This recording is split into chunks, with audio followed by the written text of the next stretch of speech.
It's February 26, 2025. Welcome to the North Middlesex Regional School Committee meeting. It is 7:03. I'm going to call the meeting to order.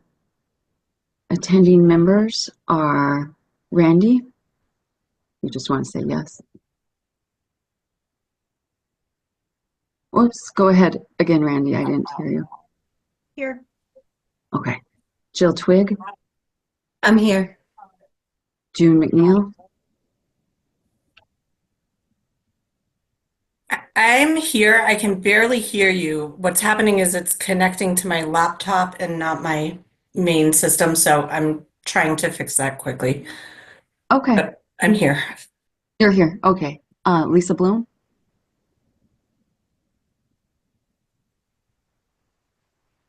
Yes. Because you're Tom Casey, Here. Will Hackler, Here. Patrick McPhillips. Here. We also have Nancy Haynes, Gary Reese, and Superintendent Brad Morgan. Oh, there's Kim Craven. She just raised her hand. She's coming in.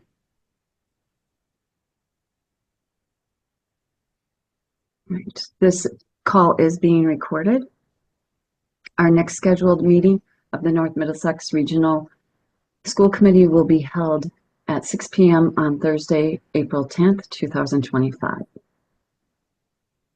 Do I have a motion on the consent agenda or anything that needs to be pulled out? Yep, I'm sorry to interrupt. The minutes are not available. They weren't ready for review and approval, so we can do a consent agenda excluding those minutes. Okay, thank you. Is everyone okay with the payroll warrants, the accounts payable warrants, and the donations? Excluding the minutes. Who made the motion? Will? And who seconded? I did. Or somebody Okay, else did. Tom. Okay. Randy, Yes. June, Yes. Jill, Yes. Lisa Bloom. I saw, yes. Tom Casey, Yes. Will Hackler, Yes. Patrick McPhillips. Yes. Kim Craven, I'm going to ask you, but on the I'll minutes. abstain. Okay. And myself, yes. All right, moving on. We have public communications. We have a few public communications tonight. I just want to remind the public that this is a regular school committee meeting where we conduct the business of the district. The public comment is not a discussion or a dialogue between individuals on the school committee. It's an individual's opportunity to express opinion on issues within the school committee's authority. I please ask that you keep your comments to 3 minutes. And when you're called upon, please state your name and your address when you are joined into the session. Our first citizen is Patrick Leiden for public comment. Patrick, if you could raise your hand, then I'll promote you to speak, please.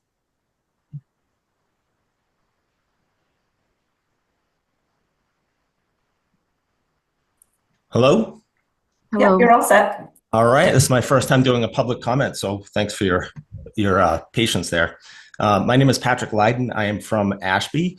I currently have 3 kids who attend the North Middlesex School District, and I've been listening to meetings over the last few months and have some concerns. Obviously, I think a lot of parents do, and also taxpayers.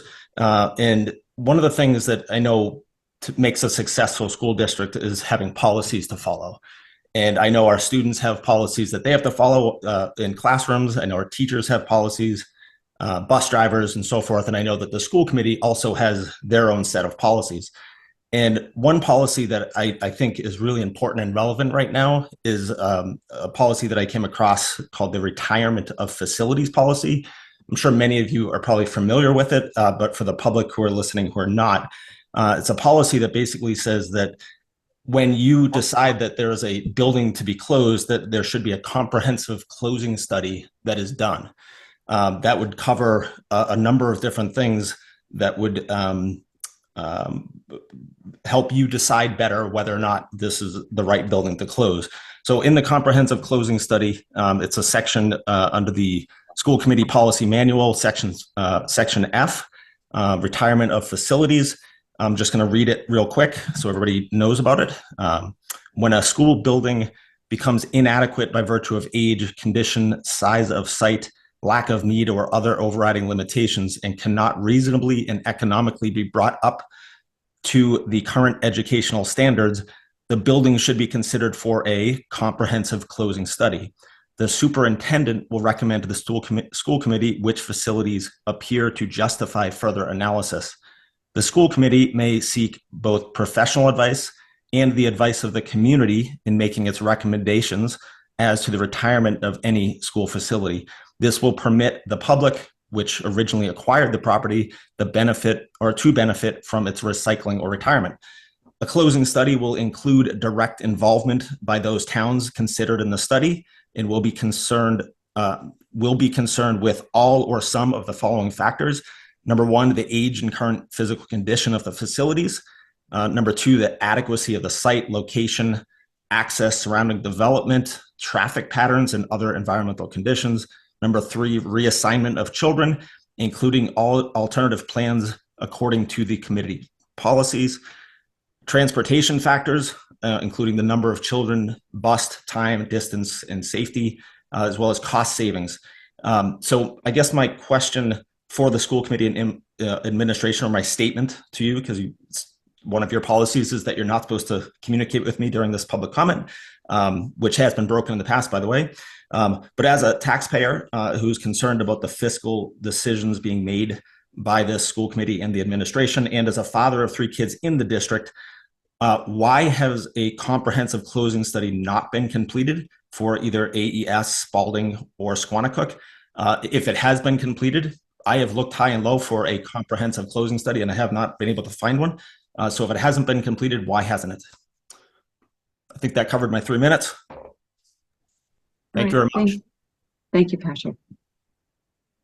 The next person is Tara Smith, if she would raise her hand.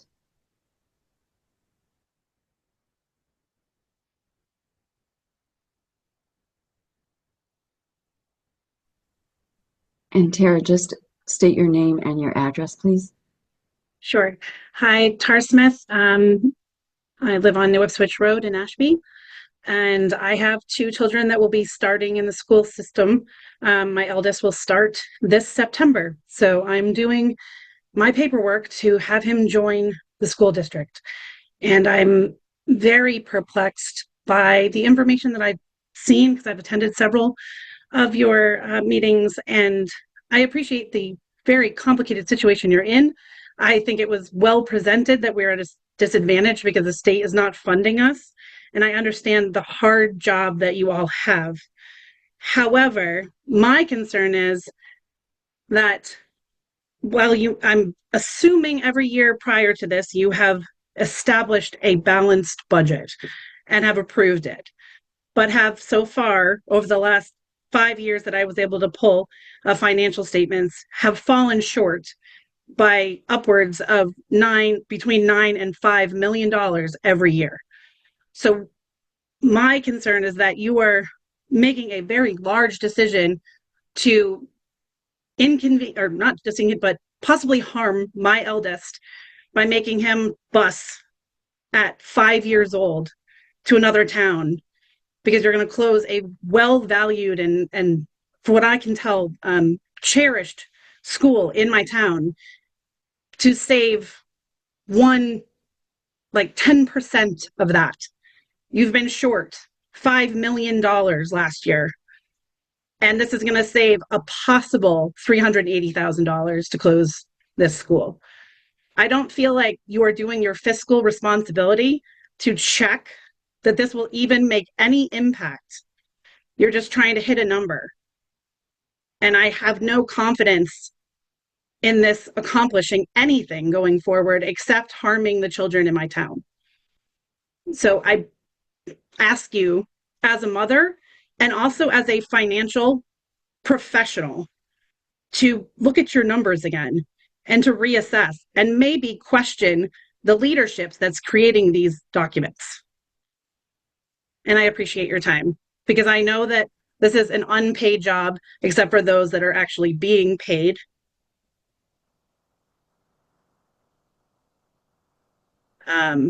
But I do appreciate those that are volunteering on this group.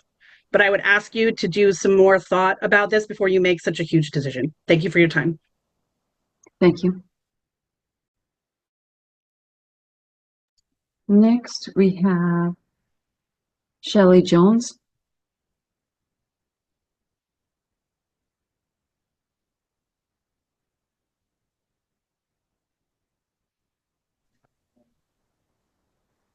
Good All right, evening. Can you Shelley. hear me? Yep, we can hear you. Just state your name and your address, please. Yep. Shelley Jones, Ashby, Mass. As a working mother with 2 middle school students, their time in school learning is extremely important. I schedule all of their appointments after the school day or during vacations. This year doing this has been an extreme challenge since my kids do not get off the bus from the Hawthorne Brook Middle School until 3:48 p.m. They are released at 2:30. Multiple families and children in Ashby spend over an hour on a bus. We are left struggling to get our children where they need to be on time, whether it be after school sports, activities, appointments, and even jobs. The school committee is suggesting to close our only school, which will result in a plummet to our property values, families moving out of our town, and families pulling out of the district. I did a Facebook poll on a few of our town pages to see what parents and families intended to do next year if Ashby Elementary School was to be closed. And 102 votes, for about 86% that responded, are thinking about moving out of town or seeking alternate schooling via homeschool, private, or school choice to another district. Only 14% who responded said they would actually stay in district. How, as a district, can you be okay with causing this exodus in our schools? I've heard concerns about dropping enrollment over the last several years, and I have to ask, why do you think our numbers are dropping? I am shocked we still have no numbers and no answers to questions parents and taxpayers have had from day one. There are 6 options ranging drastically where Ashby students will end up going in the fall, and as a parent, it is not fair we don't have answers. Our kids are asking. Our teachers are asking. What is the actual plan for teaching our students next year? I hope we have all the answers we've been waiting for on months so that as a parent, we can make plans that best fit the needs of our children. Thank you. Thank you, Shelley. Next, we have Sharon Whittier.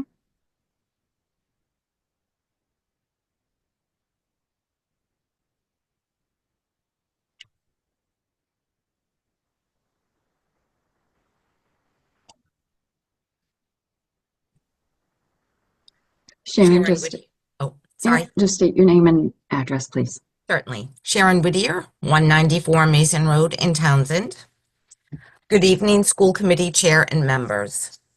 Thank you for taking the time to listen to this impact statement from the staff at Ashby Elementary School. As we are all painfully aware, the fiscal year 2025 and 26 budget is in dire need of funding. We appreciate all that the school committee does to maintain buildings and staff for all 3 of the towns that make up the North Middlesex Regional School District. We do realize that your jobs are not easy. Ashby Elementary School was opened in 1952 and was renovated in 1989. It currently houses grades K through 4 Ashby students.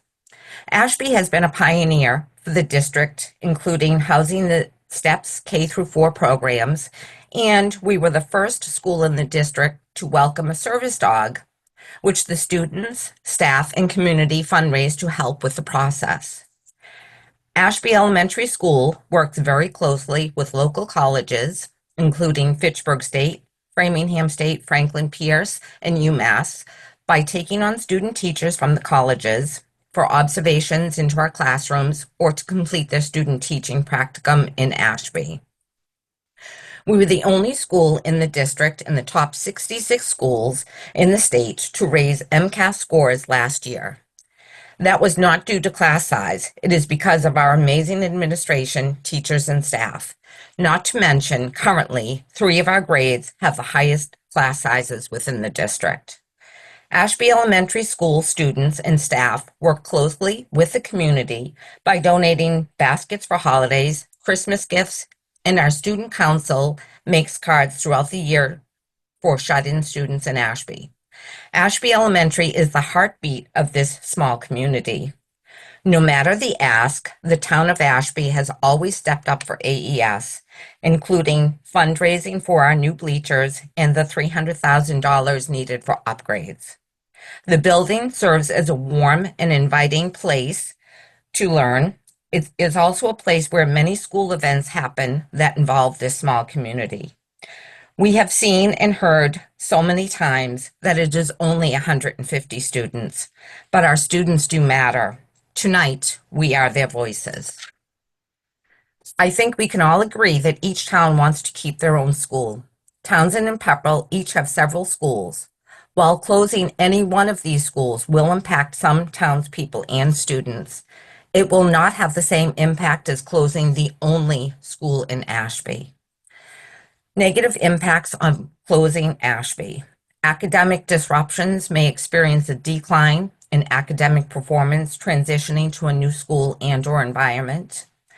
Social disruptions, the loss of familiar building, teachers, classmates, and the AES community feel that the children are used to will be very challenging for many of our students and families. Transportation issues, the longer commutes, the sense of uncertainty. Students do not understand the reason behind the closure and may feel insecure about their future at NM. A school closure will create elevated stress and anxiety in our students, especially those students who are already sensitive to a disruption in routine or change. And lastly, but most importantly, is equity for our students within the district to have a home elementary school. We thank you for taking the time to hear our statement. Respectfully, the ASE staff, and thank you. Thank you. Next, we have Carla Delima.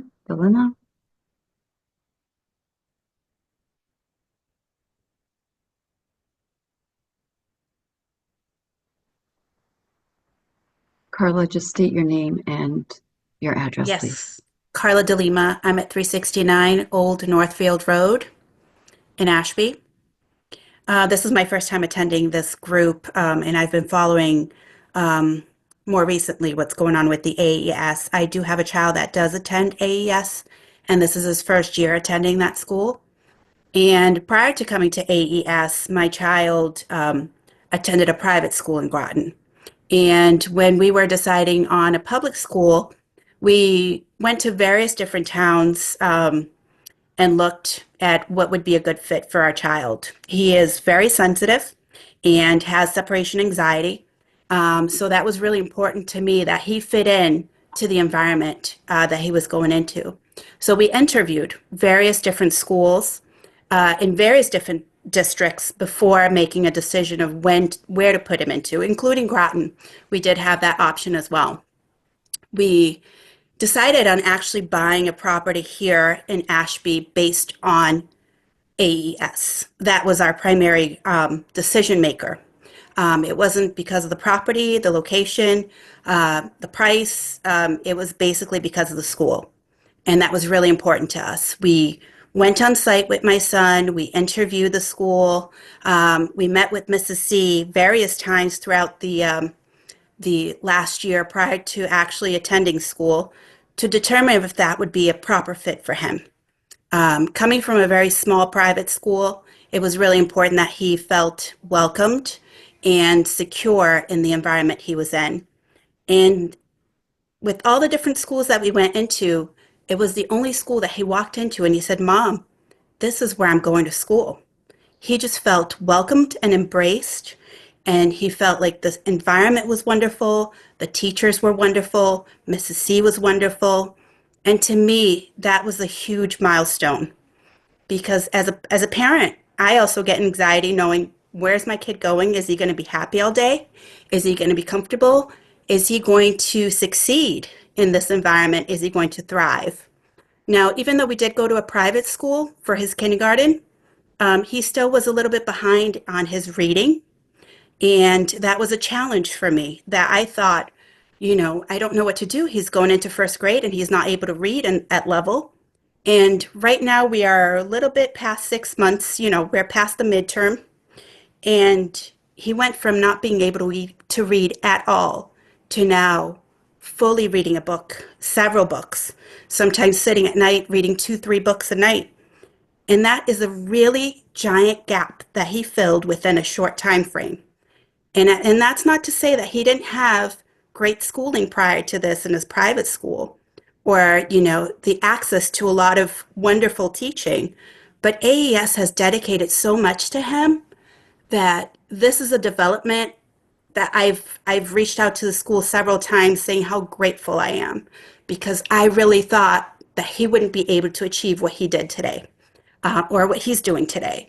So I think with closing of AES not only has a huge impact on that, my son also is gluten and dairy intolerant. So I drive about 7 minutes to the school every day to drop off his warm lunch, which is tailored to his diet. If he has to move to a different school, that's a possible 40-minute drive for me every day just to drop off hot lunch because the school doesn't provide a full dairy and gluten intolerant diet that's a warm lunch for him. So I have that access to that for him every day. And that's really important.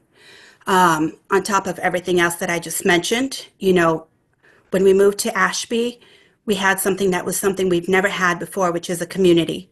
And it all is around the school.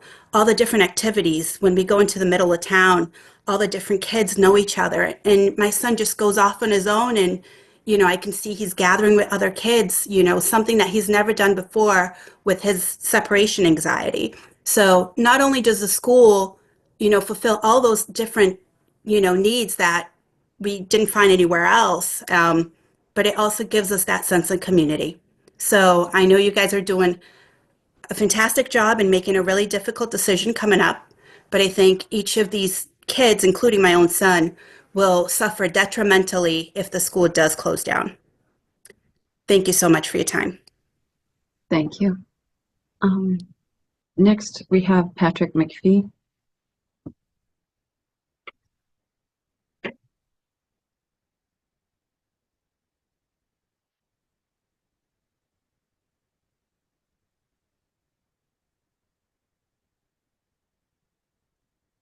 Did you find him, Robin? I'm scrolling. Patrick, if you could raise your hand.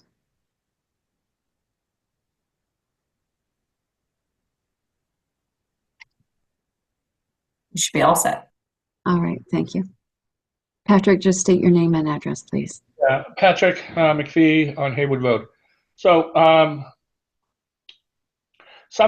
first of all, my kids did go to North Middlesex, and we had to go through the 2-year change in schools for a shutdown to do the roof and the windows. And some of these same questions people were concerned about, but we got over it. The commute and all of that, everybody got over because we knew the school was coming back.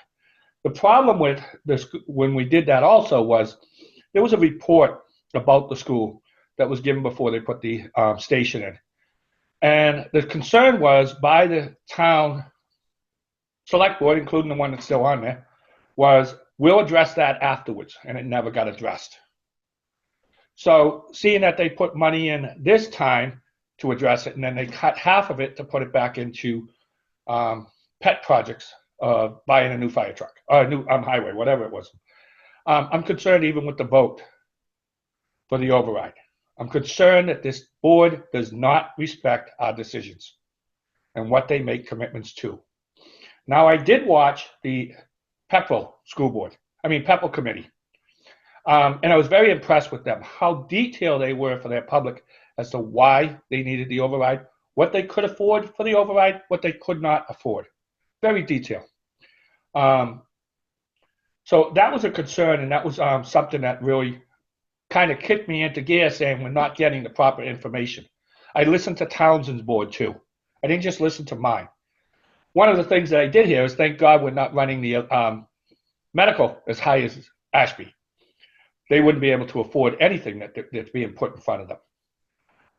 The last thing on this whole thing is I'm concerned with the town is going to get hit with another $273,000 on the closure, because we do own the building.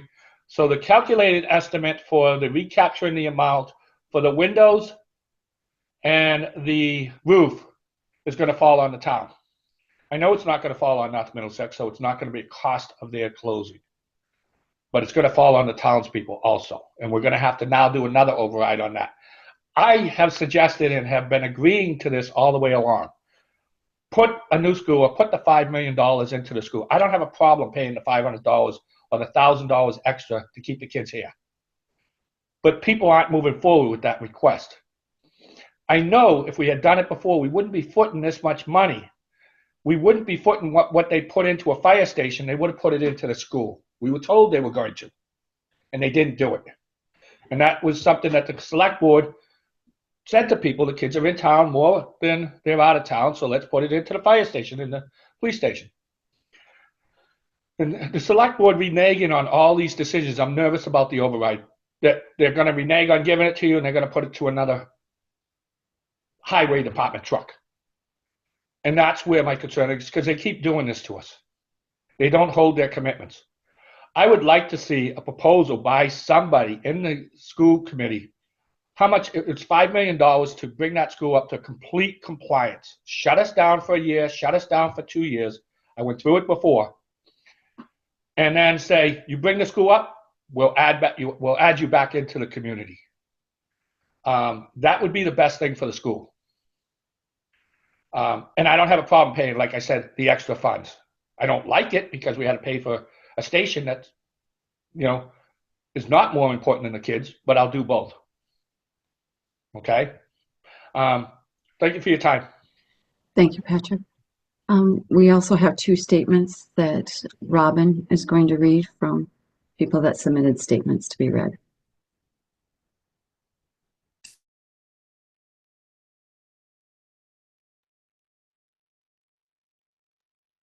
When you're ready, Robin, go ahead. Yep. Can you hear me okay?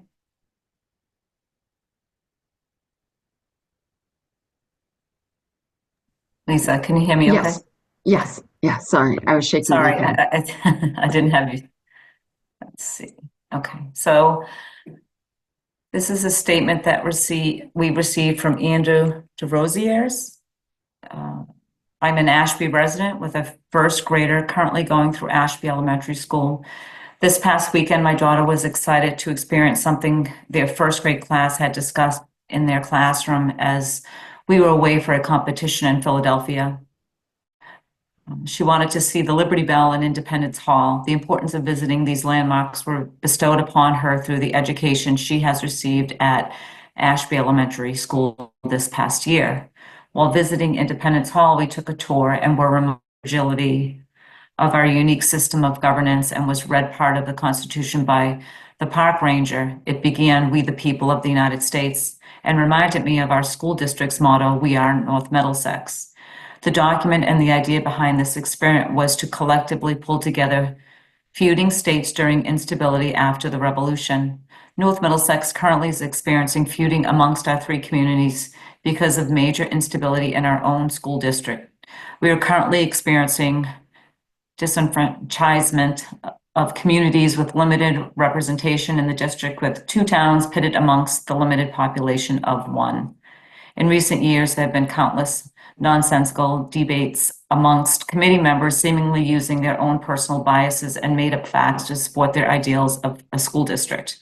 These inventions of facts have been nonetheless allowed to perpetuate because of lack of information from the district's administration. This also can be attributed to lack of direction, leadership, and decorum amongst this school committee. Ashby School has many reasons to be kept open, from its importance to the local community, keeping Ashby kids local, utilizing a building with existing investments in the infrastructure, boiler, solar, and cosmetic features, and existing grants provided to the district, which could be limiting to the district. There's only one reason to close Ashby, is to save money, although alternative building closures would result in more budget to be saved. This school is more than a building, but a representation of 100% of Ashby education infrastructure. Closing the school would result in the disenfranchisement of the Ashby students by stripping a community of their culture, meeting place, and eliminating the great staff at the school. The closure of a Townsend school would result in the reduction of 25% of the available buildings, with greater cost savings, limited liability regarding grant repayment, continued use of infrastructure improvements that offset energy costs, which I believe is the one thing we all can agree on is too expensive, and allows for community to feel part of the district tries to instill upon its staff, students, and community. As of right now, based on the decorum of those in this committee and lack of leadership, I no longer have faith in the school board. It is maddening that year after year we enter these conversations that come to stalemate, neighbor pitted on neighbor, and no clear message from this school board. In conclusion, my only statement to this school board is to do better for our kids, do better for our communities, and do better for the district. Although we know the state funding formula is a problem, this has been the constant. The variables in all of this is you have the power to unite, to speak up, and advocate for a community with little representation, and you can still do the right thing.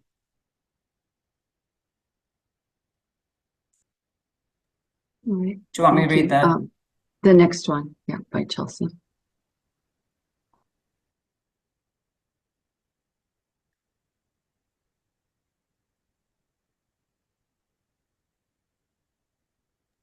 This is our last public comment. There's no one else signed in. I'm going to apologize now if the font is incredibly small on this spreadsheet. So as a parent, I am deeply disheartened by the example set by our elected officials. While I do not believe that all of you are incapable of showing kindness, compassion, and reason in making difficult decisions for our children, I am truly troubled by how polarized our district has become. The current climate in our country is filled with so much hate, and raising children to be kind has become more challenging than ever, especially when those in positions of power set such unkind examples. I fully understand how difficult these decisions are, and I recognize that one town may be larger than another. However, I cannot help but feel that we are now making one town feel discriminated against because of its geographic and population makeup. I urge you to consider how you would want your own children, as well as future generations, to view your actions. My children are watching, and they are witnessing the division and discord that is happening in a district that is supposed to be unified. After all, we are NM, right? I will continue to fight for my hometown just as others have fought for their schools and communities.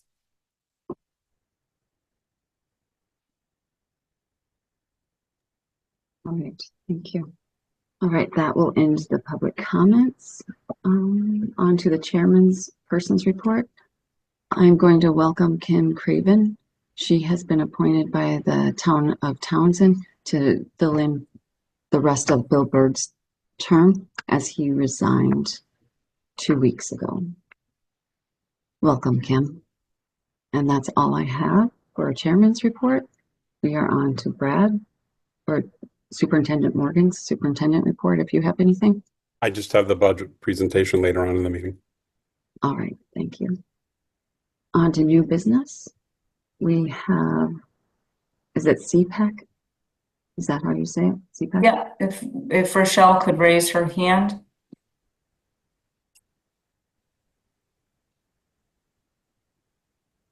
You should be all set, Rochelle. All right, welcome, Rochelle. Can you hear me? Yes, we can hear you. Thank you. Okay.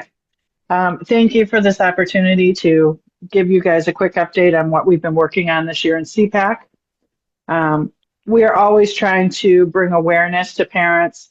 For those who are listening and don't know who we are, CPAC stands for Special Education Parents Advisory Council, and we are always trying to let you know that we are here and a resource to help any children that may have an IEP or 504 by answering questions and providing you with the right resources to seek out. In that effort, we continue to have a table at the open houses in the various schools in the district so that we can meet with parents and have that discussion. In October, we were excited to host a meet and greet with Erin Upton, who is our new special education director, where she also presented a review of the IEP document that's going into implementation this year in the district. That was very well attended, and we were excited to have that opportunity. In November, we had the Federation for Children with Special Needs present basic rights, evaluation, and eligibility for IEPs for parents and community members. And we also had our annual fundraiser with Sophia's Pizza, which we are very grateful for their continued support of our organization. In December, we had our second annual Sensory Santa event. This is an event near and dear to my heart.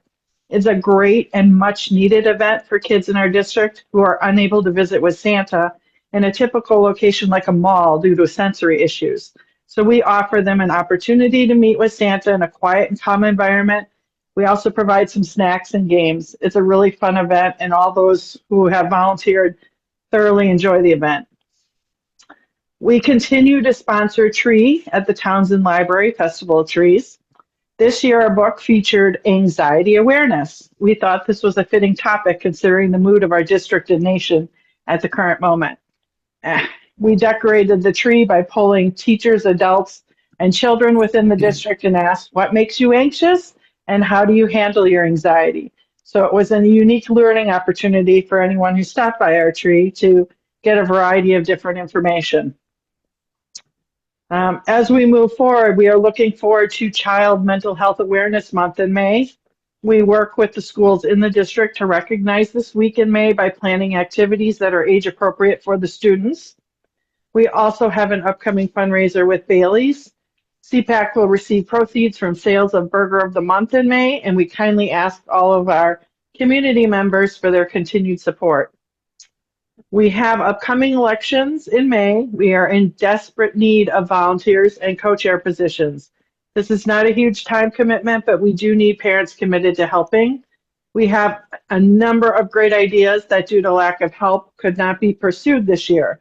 One of those ideas was a Hawthorne Brook Nissitistic game night, where the kids would get an opportunity to meet each other at the high school and have some fun before transitioning.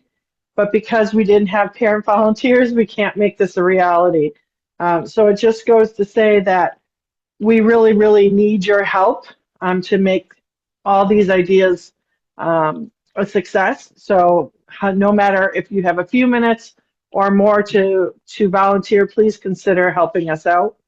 And we do ask that in light of everything going on in the district this year, if schools are going to be shut down, that the schools will consider hosting their own meet and greet to ease in the transition for any children who are going to be moving to a new location, to help with anxiety and make them feel welcome into the new environment in which they are going to be learning. And finally, I have one request for the school committee members. I would like to request that the district provide additional screening of new hires for anyone in the district. I suggest we change the policy on background checks to include a mandatory check of the DCF Central Registry. This check returns any instances in which a supported finding of abuse or neglect was recorded and the situation was turned over to the district attorney for possible charges. If the charges were not substantiated, no record is returned. Unfortunately, in many cases of abuse, and especially sexual abuse, criminal charges are never brought.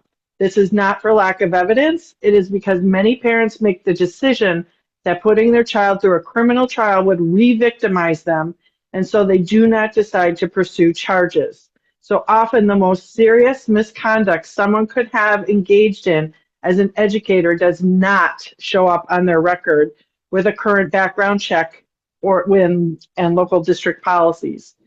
Ashburnham Westminster School District is the very first school district in the state to adapt this new policy, and they are happy to assist with any questions we may have if we would like to adopt this as well. There is no additional monetary charge involved in this process, but it does require an extra step in the hiring process. So I would kindly ask the school committee to make this part of NM new screening process to help us close the loophole and keep our children safe. Thank you very much for your time. Thank you, Rochelle, and thank you for your commitment to the CPAC organization and the parents out there that stay committed to this as well. We will take into consideration the last thing that you said about getting the extra screening. Randy, would you be able to take that on or work with Brad, and since it would be a policy change? Okay. You're on mute. Sorry. Yes, I can take that on. Okay, thank you. All right, and okay. We'll move on to the out-of-state overnight field trip request. Superintendent Morgan? In-state field trip over. Oh, in-state, sorry. Yes, and I do apologize. This was submitted rather late. It is a trip that our students have not had the opportunity to go on for a number of years. And it's kind of a different situation where the advisor is not attending and another faculty member at the high school is attending in their stead. So I ended up submitting the paperwork. I actually thought that it had been submitted, but that is on me. So I am asking the school committee to approve the trip of 12 of our student council members to go down to the Cape for the State Student Council Conference. And it's been several years in talking with the students since this trip has been done. Thank you, Brad. Randy? I have no problems with this trip. I encourage it. I think it's wonderful, and I hope the students learn a lot from it.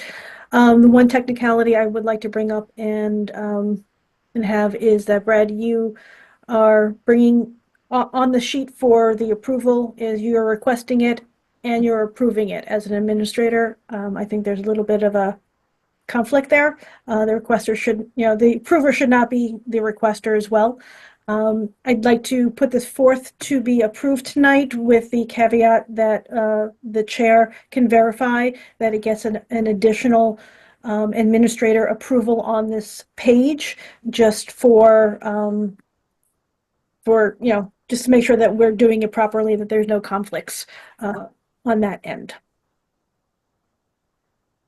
Any more questions or anything? Or you're good with that, Brad?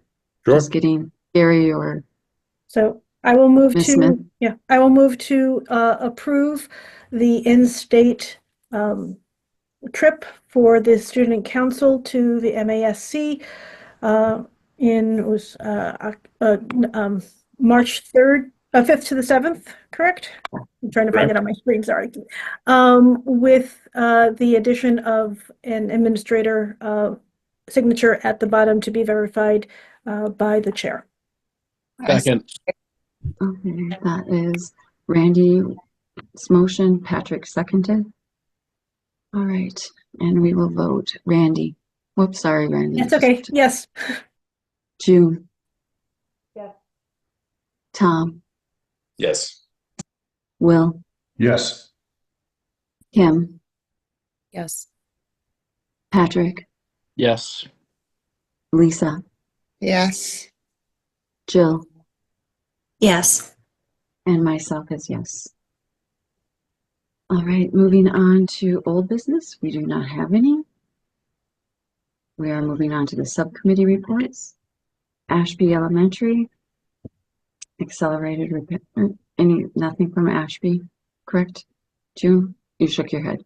Yeah, no. Okay. And then accelerated repair.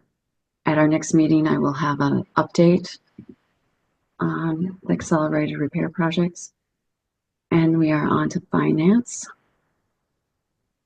Mr. Hackler, I think Brad is going to give his presentation first, if that's okay, and then we'll take it from there. Fine. All right. Ms. Haynes, would you be willing to put the presentation up, please?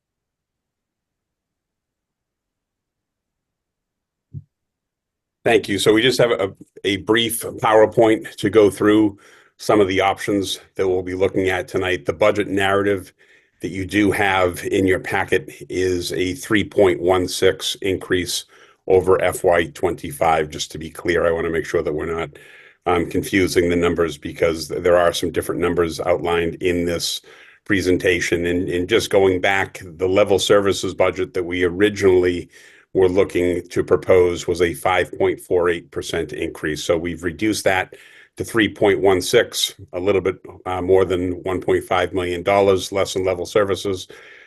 This includes the reduction of 12 full-time positions in the district, as well as a building closure with consolidation savings. Additional budget, actually, before I get into that, I do want to explain with regard to the building closure. I'm sure most of you have seen the response from the MSBA on potential clawback or repayment amounts that the district, that they will be looking for the district to repay. I did have a conversation with Michael McGurl at the MSBA today, and we did discuss the how and when of any type of payment that would have to go back to MSBA. And quite honestly, it's really not clear. What MSBA does ask is that we make a decision and notify them in writing. And then they will make further determinations about how the district will pay back the MSBA for the money that they quoted us, which was just over $270,000. I asked him if there was a possibility, due to our budget situation, that the money, that the amount be lessened. And he came back to me and said, we'll discuss the how and when later. I need something in writing from the district first. He was not willing to answer or could not answer whether or not that was the actual amount that the district would have to pay back for the building project. So again, as far as the 270, it may not be 270. They may look at other ways of collecting that money. It's just not clear, and discussions will be had once a decision is made. And that came directly from Mike McGurl, who the letter was addressed to, in a conversation that I had with him this morning. Another potential option that we could look at would be additional reductions to the budget increase that would bring it down to a 2.55% increase and another $400,000 in reduction, which would be 6 FTEs at the middle school and $40,000 of other reductions in tech or facilities, again, potentially cutting curriculum or technology lines further. There's also an additional slide at the end of this presentation that could potentially garner some extra funds as well that I will go over. So again, the two that we're really looking at this evening, in my hopes, would be either a 3.16 or the 255. We can move on to the next slide. So the 3.16% increase would include the closure of Ashby Elementary. Squannacook would become district-wide pre-K, grades K and 1 for Ashby Townsend. Spalding would be grades 2 to 4, Ashby Townsend. Varnum Brook would be K to 4 Pepperell, as well as our special education programs. District-wide, Hawthorne Brook would be 5 to 8, Ashby Townsend. Nissitissit would be 5 to 8 Pepperell special education programs district-wide. And then the high school would remain the same with central office there as well. I do want to point out, and I know we've discussed this previously, maintaining the programs in Pepperell has shown to save significant money with special education transportation, as well as saving money on some of our service providers by eliminating a good deal of travel that they would have to do if we had our programs located in multiple locations or multiple towns as opposed to one. We can move on to the next slide. Something that I do want to point out would be the potential for a 0% increase. What would actually happen if we had to cut $3.6 million less than the level services budget that we are recommending? And that really does get the towns down to a 3% assessment. That is something that they have requested. Again, it's extremely difficult for us to do, and you will see why in the next couple of slides, but a budget increase of 0, this is what it would essentially look like. We can move to the next slide. It would entail an additional building closure, as I've said before. Closing 2 buildings, I think, would really put us in an extremely difficult situation. It would leave little to no room for growth. We would have to reduce an additional 15 FTE, 10 at the elementary level, 4 at the middle school level, 1 at the high school. And then we'd be looking at savings. Again, if it happened to be Spalding, we did use Spalding in this particular model because it's really going back to option 4, which is what the school committee had looked at previously. That's a savings of $535,000 in change. But I do want to point out that when we are talking about closing a school, whether it be Ashby or whether it be Spalding, Ashby, if it's $380,000 in building and tech, there's also a significant chunk that is added onto that in staffing consolidation. Same thing with the potential closure of Spalding. When you close a building, you consolidate staff, you disperse students, and you create class size balance. Again, possibly in the wrong direction, but it does help with, it does entail some staffing consolidation as well, which is not on this, which is not part of this model right now because the building is there. Other expense cuts would be in the $250,000 range. Again, looking at potentially, paying off some of our debt in the district. And also, again, I have a final slide which will help with looking at how could we potentially make additional cuts or savings if we needed to get to this. But I do want to point out that that's an additional 15 staff. If we don't close a second building, that means we would have to eliminate or reduce another $535,000 of staff. Okay, and you will see by the class size models what that will do if we actually had to move in that direction. We can go to the next one. So this is going back to, if we have to close 2 buildings, this is that option 4 that we discussed. Again, in having the opportunity to look at this option, it is not an option that any of us feel great about. Again, it leaves us very little room for growth. It will increase bus rides exponentially for our students. I can't even really guess what the bus ride would be from Ashby to the Nissitissit school. Not gonna happen. I'm sure that all of you have seen some of the emails that we've gotten this week, especially in the winter when the roads are difficult to navigate. Our normal bus runs are taking much longer because of bus speeds of 20 miles an hour that they have to basically abide to maintain safety.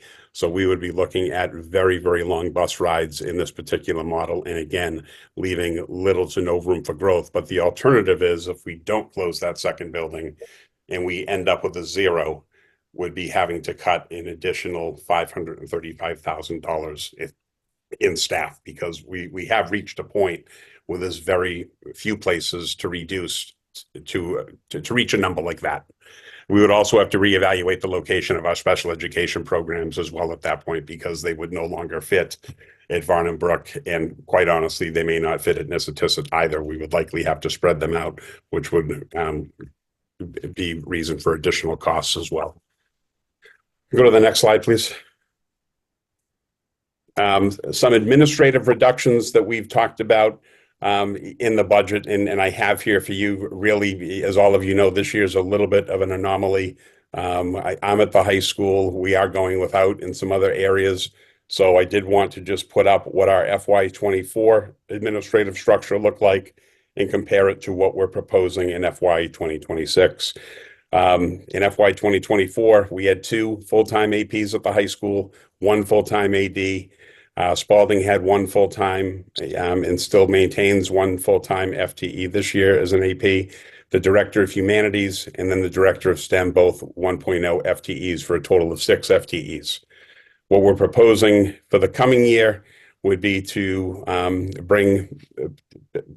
essentially hire a new assistant principal at the high school, so 1.0 FTE there, maintain the 1.0 AD AP shared role, and then take what was formerly our directors, our STEM director and humanities directors, which were also changed a little bit this year. Again, they've maintained some of those roles, but we've been adding things to those roles, as DESE has also increased the responsibilities on school districts in the areas of Title I, but also around accountability in the area primarily of chronic absenteeism, to basically look at those two roles and basically move them towards a director of Title I and family engagement and an instructional coach. Due to the numbers that we have in the district of Title I, we are mandated to have an administrator overseeing that program, again, because of the numbers. This person would also be assisting in other ways, which I'll discuss in upcoming slides.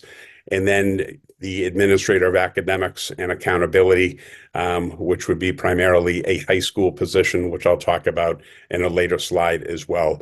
Both of those positions, the director of Title I is fully grant funded, where the second position, the administrator of academics and accountability, is about 14% grant funded. So we can move on to the next slide. And the rationale for the administrator of academics, accountability, and student activity accounts, the person would also be helping with that, is to provide necessary support to North Middlesex Regional High School and the district. The person would still have some district roles, but quite honestly, the reduction of a full-time assistant principal at the high school, the elimination of a full-time guidance counselor at the high school, as well as the elimination of just some, the director of data accountability and the director of STEM has led to this position. Again, it would be 14% grant funded through Title IIA, 86% through the operational budget.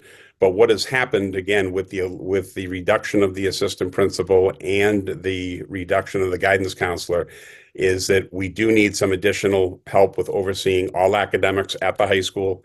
We need help with educator evaluation, making sure that our educators at the high school are being properly evaluated and that our timelines are being followed as outlined in the contract.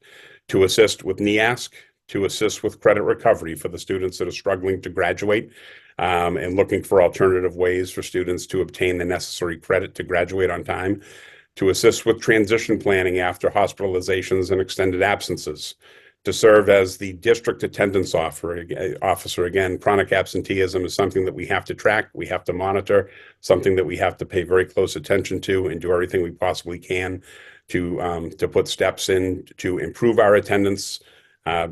That person is already doing that this year, but again, this would be a part of the district work this person would be doing. Help with high school student activity account management, data and accountability, and then chronic absenteeism across the district. So that would be the administrator of academics, and it would be primarily housed at the high school. I would say about 90% of the job would be high school work, 10% would be district-wide. Next slide. The second position would be the director of Title I Family Engagement and Elementary Instructional Coach. This is 100% grant funded through Title I.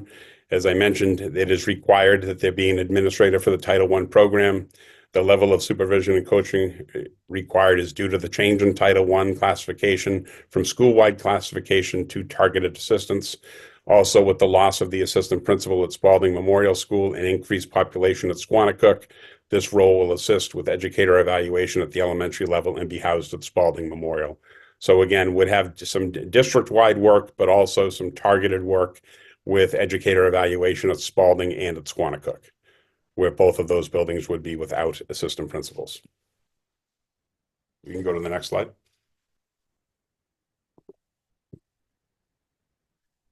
Some other things that we're looking at as far as helping with the budget. And again, some of these are very difficult to even consider. Increasing our extracurricular fees, our user fees for athletics, our user fees for band and things like that.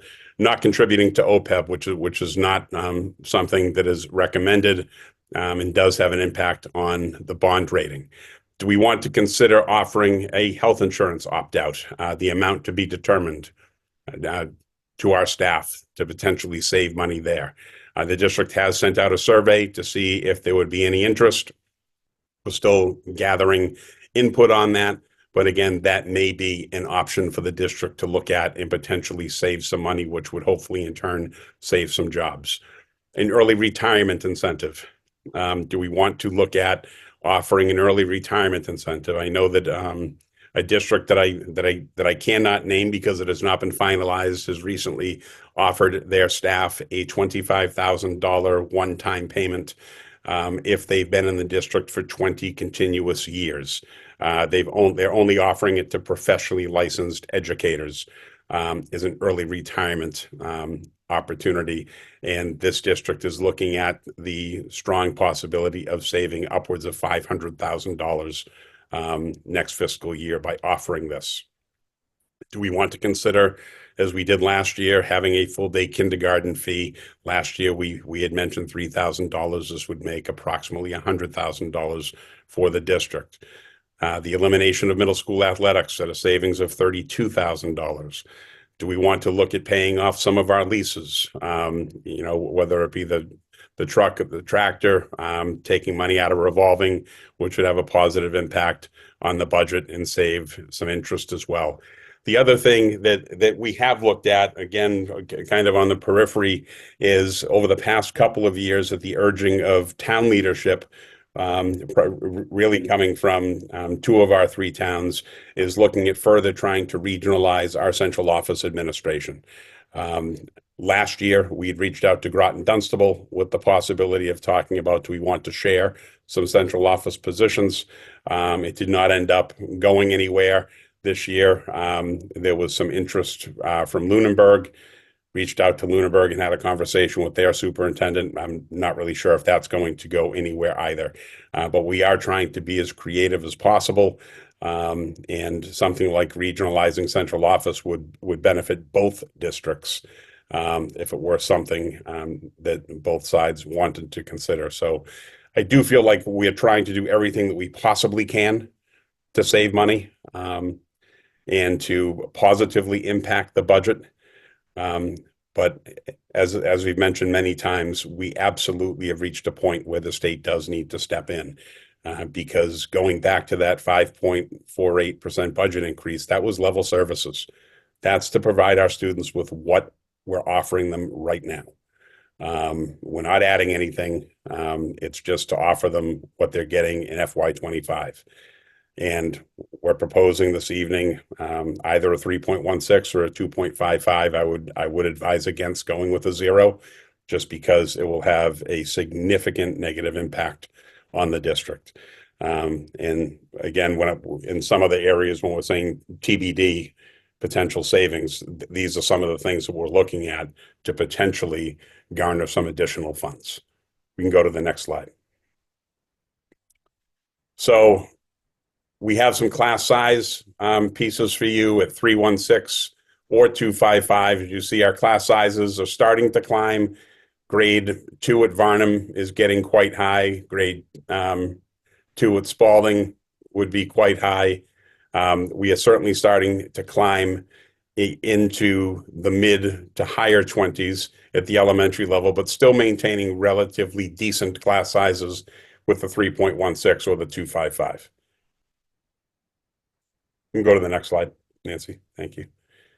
Hawthorne Brook, as you see, there's kind of a flip because of decisions that were made at the two schools where grade 5, 6 are low at Hawthorne Brook, but they're high in 7 and 8. And it's almost the opposite in grade 5, 6 at Nissitissit and 7 and 8.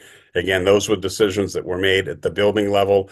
The problem that we face with reductions at the middle school level is that, especially in grades 7 and 8, is that they are teams and they're licensed in most cases in a single subject area. So that in grade 7, for instance, there is one 7th grade team at Hawthorne Brook Middle School of 4 teachers. You really can't make a reduction there because it's a team of 4 and we would lose a content area essentially. and grade 7 and 8 are way too large to go with split teams. So it is difficult. Elementary and grades 5 and 6 are, when it comes to making reductions, you're generally reducing a teacher. But in grade 5, 6, again, it becomes a little more complex because they're 2 and 3 person teams. And in some cases, they specialize in a content area. So it does become challenging once you get to the middle school level to start making reductions. And as you see here with a 3.16, again, there are some certainly pockets of high class sizes, but going to that 0 or going to the 255 will absolutely impact the middle school numbers. We can go to the next slide. High school enrollment continues to decline, but again, being at the high school this year, there have been reductions at the high school in the past. We do have several sections that are at 30, several sections that are actually over 30. A lot of it tends to be based on electives, based on tracks that the students are in. If you have a student that's taking AP Calc and French, for instance, it may actually dictate their schedule for them and where they fall. So making reductions again at the high school level can also be challenging. And although the enrollment looks like it has dropped quite significantly, the class sizes are still high in most areas. We can go to the next slide. With a 255, as you see, again, I had talked about that. Our middle school class sizes go up. Hawthorne Brook still is relatively manageable in grade 5. Grade 6, it's becoming a little bit more difficult with 3 more students in each section. And then grades 7 and 8 are at 28, which is very high for those 2 grade levels. Same thing with grades 5 and 6. Again, mid-20s in grades 5 and 6, and now we're over 30 in grades 7 and 8. Which again is very challenging at that grade level. Go to the next slide. And then the projected enrollment at our elementary schools with a 0. And I do just want to point out, just keep in mind that this is with an additional building closure. If we don't close an additional building, that means that we have to cut almost another $550,000 in staff. So if you look at class sizes, those class sizes are going to go up. An example would be is if you go down to grade 2, Ashby Townsend, it should actually say, I'm sorry, that's right, 32. There's 4 sections there, 32, 32, 33, 33. If you eliminate a section there and add 33 across those other 3 sections, we're going to be well into the 40s in that section. So that's essentially what would happen. We would essentially have to go almost by grade level, by building, and make reductions that will easily put our sections into the 30s. And in some cases, they would probably come close to 40. That may not be a good example to use because they're already in the 30s, but it may be an area that we have to make a reduction when you're cutting that many more staff. And again, it would be slightly over $500,000, if that makes sense. So this is what our class sizes would be at a 0 with the closure of an additional building, which I do not feel, again, just in full disclosure, that the administration is comfortable doing just because of class sizes and having to make sure that we have an adequate amount of space. Never mind, again, as I mentioned earlier, the lengthy bus rides. Next slide. Projected enrollment with additional cuts to 0. Again, looking at Nissitissit, which would be 6, 7, and 8. Again, very large class sizes. That's without the additional building cut. Excuse me, that is with the additional building cut. So if we don't cut the additional building, those numbers will climb, making it very challenging in those 3 grade levels. You can go to the next slide. And then it's just questions. Do you have any questions? Again, so we had the initial 5.48 this evening. I'm hoping that the committee will consider either the 3.16 or 2.55, but we have the 0 there as well. I am hopeful that we do leave this meeting tonight with a budget because we do have a lot of staff on edge. and questioning what their future is going to be. And again, I know there's a lot of anxiety out in the district. We are doing the very best we can with the options that we have. We continue to outreach to the state. We continue to meet at central office. We continue to work with building leadership to try to come up with the best possible option in a really bad list of options, which is really what this budget process has turned out to be. Thank you, Superintendent Morgan. Thank you, Brett. Oops. Will, do you want to take it? You go ahead. Yeah, just a quick commentary here, is that, tonight our job is to stay focused. We need to give these towns a budget. They've worked with us to help out for this, where all three of them are going to do meetings on March 10th. It's our job tonight to make sure we're giving them a number so that they have numbers so they can bring to the towns, on March 10th. So with that said, open it up. June? I just have two quick questions to start. Well, one is quick. As far as the class sizes, physically, logistically, how many students can actually fit in the classrooms that we have? Because I know it's long been said the largest classes in the district were at Ashby Elementary. So if they're smaller than that, I'm just wondering, can we fit 38 students into a room? Brad, you're on mute. Got it. The largest classes in the district right now are several sections at the high school. They're again over 30 in several sections. I don't believe, unless I've missed something, anything K-8 that is approaching numbers that high. But again, the high school is slightly different because of the course selection process and just the way the schedule works out. And it varies building by building as far as a classroom size. Again, if you're looking at a school like Varnum Brook, their classrooms are oddly shaped. They're not very similar to Hawthorne Brook. They're not traditional classrooms in many ways. They have, temporary walls in some cases. It would really vary from room to room. I think anytime you go up over 30, you're creating a problem in your classrooms. I don't think 30 students fit safely or adequately in any space. Again, the high school is able to make it work because they're older students, certainly mature. They've chosen the class that they're in. That's usually in that situation where, again, when you're looking at elementary, middle school students, it's a different situation. That there's less choice, and it would vary from building to building. But above and beyond whether or not students would fit, it would be being able to manage the number of students that are in the classroom, which would be a significant stressor on the teacher. As we all know, there's a wide range of learners in classrooms in our classes today, and to have 25 is a lot. I would love to say we could have class sizes of 21. Can't do that.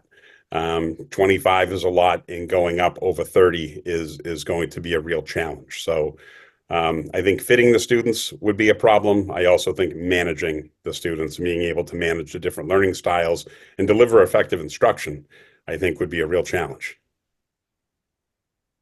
I definitely agree that that would be a terrible situation with that many students. I was just wondering if it was actually even feasible. I know the numbers are on your slide, but if that's what it came down to and that's where we ended up, is it even possible, or is that too many? As far as capacity and fire codes and stuff like that, or is that not even something that could actually happen? Again, I think it can happen in some locations. It can't happen in every location. It's going to be specific to the room and the type of furniture that is in that room. There are desks that are large, there are desks that are much smaller and take up less space. It is going to be dependent on the furniture that's in place and the design of the room in the school. We have not gone and actually put desks of that because we literally have to do it in multiple rooms in every single school because of the shape of the classrooms in most cases. Again, looking at Varnum Brook and Hawthorne Brook alone, the design of those rooms is very, very different than traditional classrooms. So that's something that, again, I think we're looking at square footage and giving our best guess. I do think that if we get up over 30 and into the mid to high 30s, I don't think we're looking at a situation where we can fit students in classrooms. Okay. All right. Thank you. Mhm. My second question, which I is opening up a whole new can of worms, and I kind of can't believe I'm saying it, but has there been any thought, and I'm saying this because looking at slide 12, the differences between the size classrooms for middle school, has there been any thought to a middle school consolidation where, say, fifth and sixth district-wide would go to Hawthorne Brook, and 7 and 8 district-wide would go to Pepperell? And again, not ideal, but thinking about the, say, 500,000 or so saved by an elementary consolidation. Has anybody talked about that? And I know we hear a lot about the great science classes in Pepperell, and so to open that up for the older students, I didn't know if that's something that's been explored by the admin team. It has not been explored this year. It is something that was explored, I believe, in my first year, and it was not well received. And talking about that very thing of having 5, 6 be district wide at Hawthorne Brook, 7 and 8 be district wide in Nissitissit. I do think that, again, in option 4, although I don't think it's a great model, of having 6, 7, and 8 would somewhat accomplish that. You'd have 3 grade levels there instead of 2. But just having 5, 6, and 7 and 8, no, that is not something that has been looked at this year.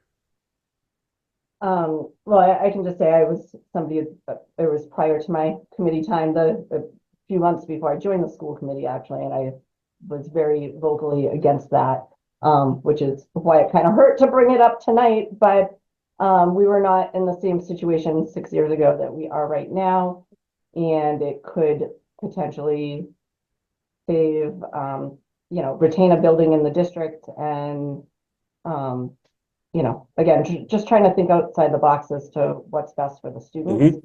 And if we're seeing lower class sizes in 2 grades and higher in the other grades, and it flip-flops, I'm just thinking about the elementary consolidation, that it might make sense.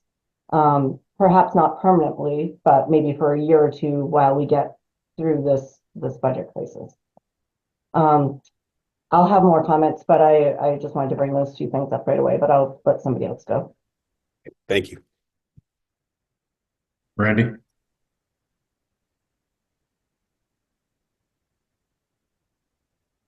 All right. I was hoping to find a time to make some general comments before we really kind of got into the presentation. I apologize, there just didn't seem to be a better place to do this. So my first comments here are just going to be some personal comments about the whole process of the budget season this year.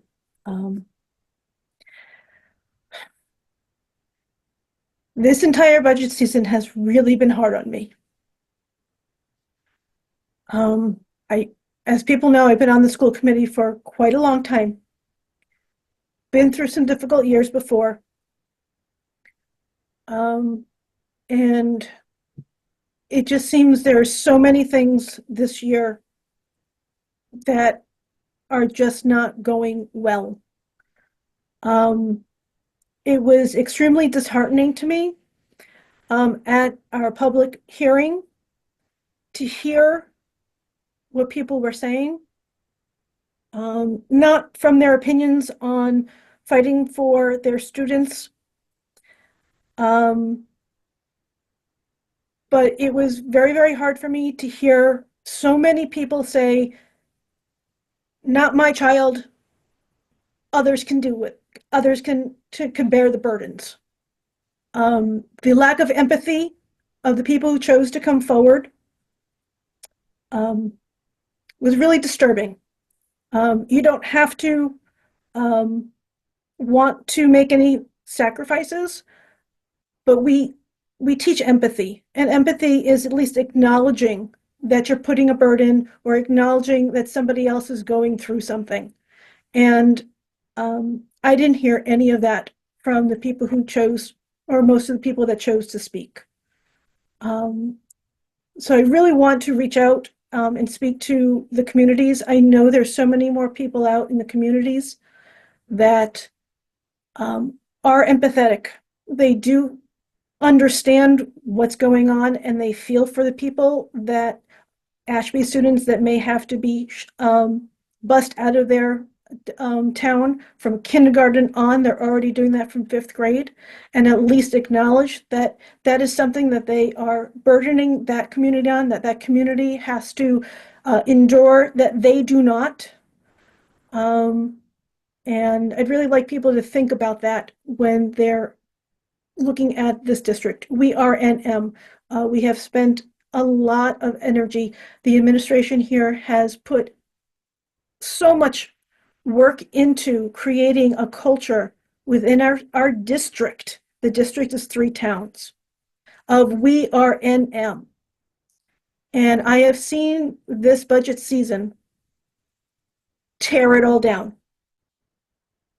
It was something that actually was good to see. People were taking pride in it. And now all I'm seeing is people pointing fingers, saying they want to deregionalize because they have to, pay for other students, which, and again, that sense of community really feels like it's lost. I also feel that in these difficult times, the district, the school committee, we have done a really bad job of modeling good behavior on what to do in a crisis. We have been talking about a budget crisis, and all I see is the administration separating itself from the school committee all divided amongst ourselves and not talking to each other, not expressing why we feel different things, to talk things through, to try and get to compromise. It's just been a lot of round and round on the same things, not listening to each other. And I think it is horrendous behavior that we are modeling for the district, for the students, and for the community. We can move forward from this, and I hope that we do. But it has been extremely difficult for me to watch this and be part of this. So I just want to say that it is not okay. And I am not okay with things that have been said. I am not okay with the behavior. I am not okay with what we are doing or how we are going about what we are doing. And this has nothing to do with the actual decisions that are being made. This all has to do with the process and how we're treating each other. I hope we can move forward and do better. I will leave my comments on the budget while I collect myself for a minute and let somebody else speak. Thank you.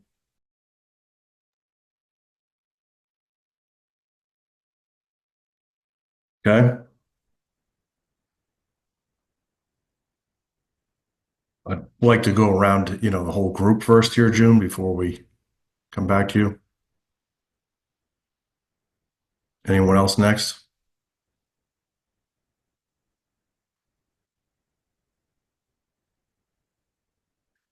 Jill, you're next on my list. Me? I'm next. I don't have anything further to say. Everything has already been said here today. I empathize with Randy being upset. I'm sorry that you're upset, Randy. Yeah, I don't really, it's just a really bad situation that we're all in, every single, family that's here in the district. And I wish we weren't here. Thank you, Jill. Tom? Yeah, so budget-wise, obviously we have a couple different proposals. Doing this year's past understanding is that we can always come back with a lower number, right? Yep. Okay.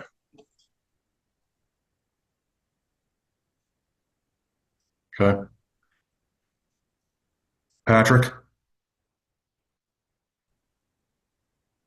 Am I at this time allowed to discuss my opinions on which option we should consider, or is that against No, go ahead. meeting? I just in what Brad said, and since we've been speaking about it at all these meetings, I think we should start with the discussions on the 3.16 is what we lean towards. I think it's a very fair budget we're putting forward. We've clearly made a lot of cuts, deep cuts, and if the towns can't support that, I honestly don't even recommend another cut. Doing the dollar, go to a 12th budget, and then let the town come in and arbitrate it, because I don't see how we can make more cuts without greatly impacting the entire district's education.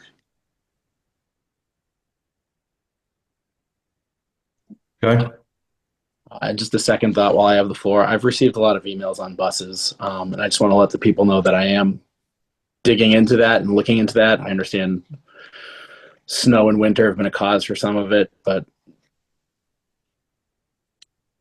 kids on a bus that long is a concern. So I am looking into that. I've spoke with Nancy and Brad, and I'm going to reach out to the bus company eventually. We're just trying to get through this budget, and that will be looked into. Thanks. Okay. Lisa Bloom, you seem to be moving around. Do you want to speak?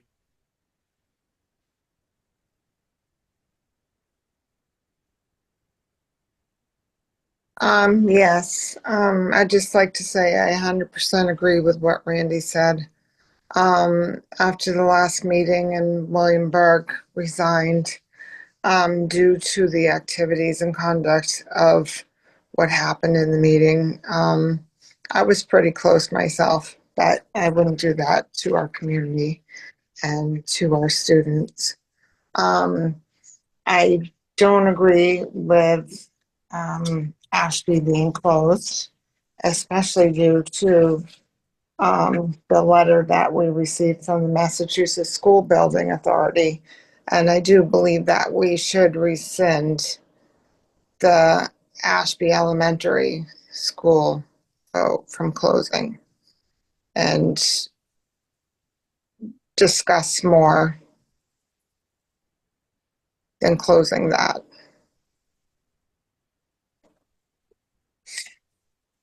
We're not going to save much between what we're going to have to pay back from the grants. We're going to end up, the project cost recovery, we're going to end up having to pay $273,000 back, on top of paying the solar panels, on top of paying the windows in the roof. And it's not going to save us much money compared to the $380,000 that's, proposed for closing one school, and what it's going to do to our community.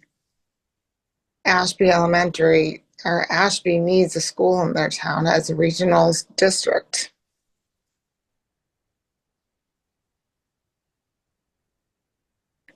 That's it. Yeah. Lisa Martin?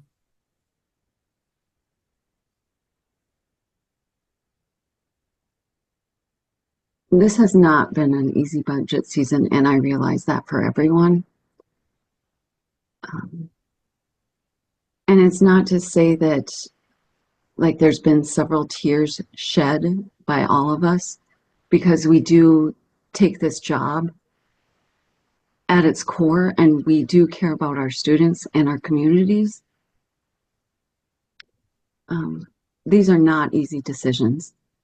I know, like, they're not easy for any of us. They're not easy on our administration. They're not easy on our students.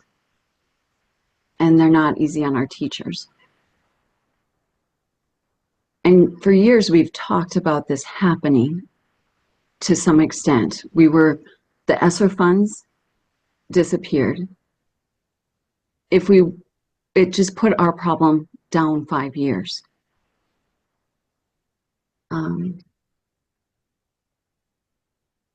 Today, I conducted messages with Margaret Scarsdale and Edward Kennedy, Senator Kennedy, trying to figure out better solutions and advocating. I know that the MTA had a big meeting of centralizing all of their efforts for advocating for the school budgets. And what I ask of the public is that you too have to step up and advocate. We need help to do this. If it's impacting our students, get the word out there and talk to these people. There was only a handful of people last night with Senator Kennedy, and we did spend most of the time talking about Chapter 70 money and fixing it. But more people need to show up because otherwise they're not hearing us. So I know that Kelly and Gen 4s have a big advocacy group that's working. Join them. That's what my plea is to the parents. Join them, because that's how we're going to solve some of our issues that we're facing. Thank you. Thank you, Lisa. Kim, I'll give you obviously a chance here. Again, welcome to stepping into this. I appreciate it. And certainly respect as you go through this, being that it's only like, 27 hours since you were appointed here, that you don't feel comfortable voting tonight. So I want to make sure that everyone understands, that she has stepped in brand new. If she chooses to abstain tonight, I hope no one holds that against her, in this process. So. Thanks, Will. So I think I'll talk on two levels. I can hear the pain in everybody's voice, not just in this meeting, but in others, that this is a hard time for the school committee, the administration, and the parents. But it is a reality. So I think that trying to look forward and find a solution is in everybody's best interest for certain. One of the struggles that I have, and I had this last year with the budget, is that it's not always crystal clear. And so even while I appreciate the effort with everything tonight, when I look at the options, it's really hard when it's not side by side, to be able to work with everybody to see what options could change. And so having them on static presentation panel slide deck instead of in an interactive table, where we could see the implications a little more dynamically, I think would be beneficial for everybody. It really helps when budgets or data is laid out in that way. I do have some experience through my professional work at looking at a lot of numbers and data and building issues. And so one of the things as well, and I know I asked for this in the past day that I've been appointed, is to really be able to look at the schools themselves, classroom by classroom. What is the use now? What is the intended use? And as the superintendent said, some of our schools are not neatly laid out as a traditional school would be. So it's just not plug and play. The other struggle that I have is once a building is shuttered, it's shuttered.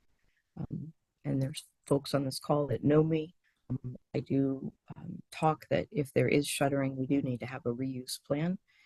I'm pretty active in our community trying to think through some economic development solutions, and to just not think through the long-term viability of the district, I think we're shortchanging ourselves. And in the short time that I had today, I did talk to the state and ask them, what does it mean to have a school building in operation? Does it have to have kids in it? Can we have something going on to see what might happen in the next budget year? Do we have to make a definitive decision now? I've heard this date thrown about. I've looked at the document that was drafted, but I can't find it anywhere that it was ever codified. The 2007 document that was referenced by one of the community members. So for me, I'd like to be able to participate and vote. I think it would come with some caveats. And I know you've been down this, and I don't want to rip off a Band-Aid, but I will. I think to be effective for years to come, I think the school committee, and now that's me, has to be thinking very broadly. And if there's an ability to keep a school open and pause and breathe, and I'm not saying that it would be filled with students for the upcoming year, but to preserve the use, to see what pressure we can put on our state legislators, and take heart to what Lisa said, that everybody has to participate in our communities. All three communities need to be helping with that advocacy effort. That I would want to preserve that and give Ashby some time to think about the structure itself, what needs to be done, all those reports, which I will admit I have not had the chance to absorb them all, but to really take a look at it. I think we would be remiss, and I know I wouldn't feel right if I didn't speak my piece about preserving that for the long haul. And then when it comes to the numbers, I don't want folks to lose their jobs. I don't want kids to be in classrooms that aren't effective for their learning. But I also am pretty realistic that I don't think the community that I represent is going to pass the override that it would take for a $3 million budget. Could you roll the dice and put that forward? You could. I've always thought, and I said this last year, you get us down to that 500 or 700,000, maybe we could get it done. And I actually said to someone on the call that if you got it to there, I'd be right behind you trying to advocate for it. I did not support the override for last year. Very transparent about that. So I think there's a few things that need to be worked on. And I know it's crunch time because there has to be some number that has to go to the town. I will say though, and this, don't take this as an affront to anyone that's prepared any of these, but when I sit at town meeting and I hear that we could make the number lower, but a number was presented, it makes me less likely to vote for it. I think going with the most solid numbers and the most information and having it be rock solid information backwards and forwards, that if transportation comes up, that someone has the figure, put it on the bus company. They can get you the figure, whether it's a 90,000 delta or a 40,000 delta, whatever it is, we need to know that number. And then when there's just sort of overall, like we could cut here, or things are just pulled together, I think it's really harder for people to get behind it. So thanks for letting me join, I guess. Thanks for letting me say a little bit of my piece. And I will say, we can survive this. For those of you that I haven't told, I'll tell everybody. I went to school in double sessions. It was not ideal, but we did survive because we had our eye. I didn't know. I was little. I just went to the school. But my parents and the other parents understood that it was a short-term solution for long-term viability for the district. So this is not ideal, but I do think that we can get through it if we can really think of what the plan would look like. Thank you, Kim. Appreciate it. Just quickly from my point of view here, and appreciate all the time that the administration has done putting these together. Coming into our last finance meeting, and this is, obviously the finance committee, the recommendation from the finance committee, was the 3.16 at the last meeting. We didn't meet and discuss any of those other things. We sort of discussed some of the other items that can be done. Just give you my piece before we go to the next stage of this is, I'm willing to support, and I think we should strongly consider the 2.55 budget, because even though, I would rather us get 5.48, I think we have a better shot of that getting passed through the towns at 2.55. And when I look at the 3.16, I do think that there are a couple of things that are possible that we can get down a little further. And though I don't want to hamstring us and take, definitely do not want to take teachers out of classrooms with it, I do think we can, work on this a little bit more, get down a little further. I am in support of the 2.55. I do think we can get there. So, June? Yes, on the last slide of the presentation, I think it was the last one, there were other potential cuts that would need to be looked at should the override not pass. However, some of them kind of seem like a no-brainer to me. If the retirement account piece, we could save $500,000, that has no impact on students. June, I'm going to stop you for a second. We want to be careful because some of this has to be entered into negotiations with the negotiations contracts. Is that correct, Brad? So it's an option, June. We don't know what the numbers would be. Brad was speaking about what another district did. So we can work on doing something on that window, but we don't have any of those details yet at this moment. I just want to be safe. I just want to be safe, June. Just to clarify, both the health insurance opt-out and early retirement would have to be negotiated. Okay, I mean, that's all well and good, but I feel like that should have been done already, because everything that is a cut is something that negatively impacts the students so far. I mean, it's really been, all we've been hearing is teachers or buildings, and there's so many other things out there. Why are we just taking from the students? That's my question. These things already should have been looked at. These negotiations should have been done up to this point. We should know if there's a health insurance opt-out. We should know if there's early retirement. And if you don't know that yet, we should probably find out very soon, because that amount of money is a lot of staff or another building, if that's where we're coming to. So I feel like there's so many other areas. We're still sitting on 2 million in revolving funds. I mean, I would never walk away from my house and say I can't pay the mortgage while I had 6 months of mortgage payments in my account. Like, it doesn't make sense to me that we're not looking at these other things still.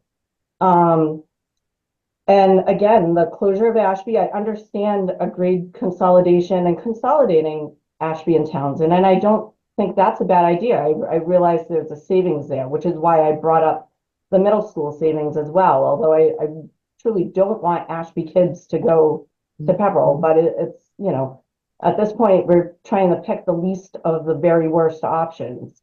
But again, closing Ashby, that aside from the consolidation, that 380,000 plus the negative 450,000 that is owed, we're in the hole 70,000 more there.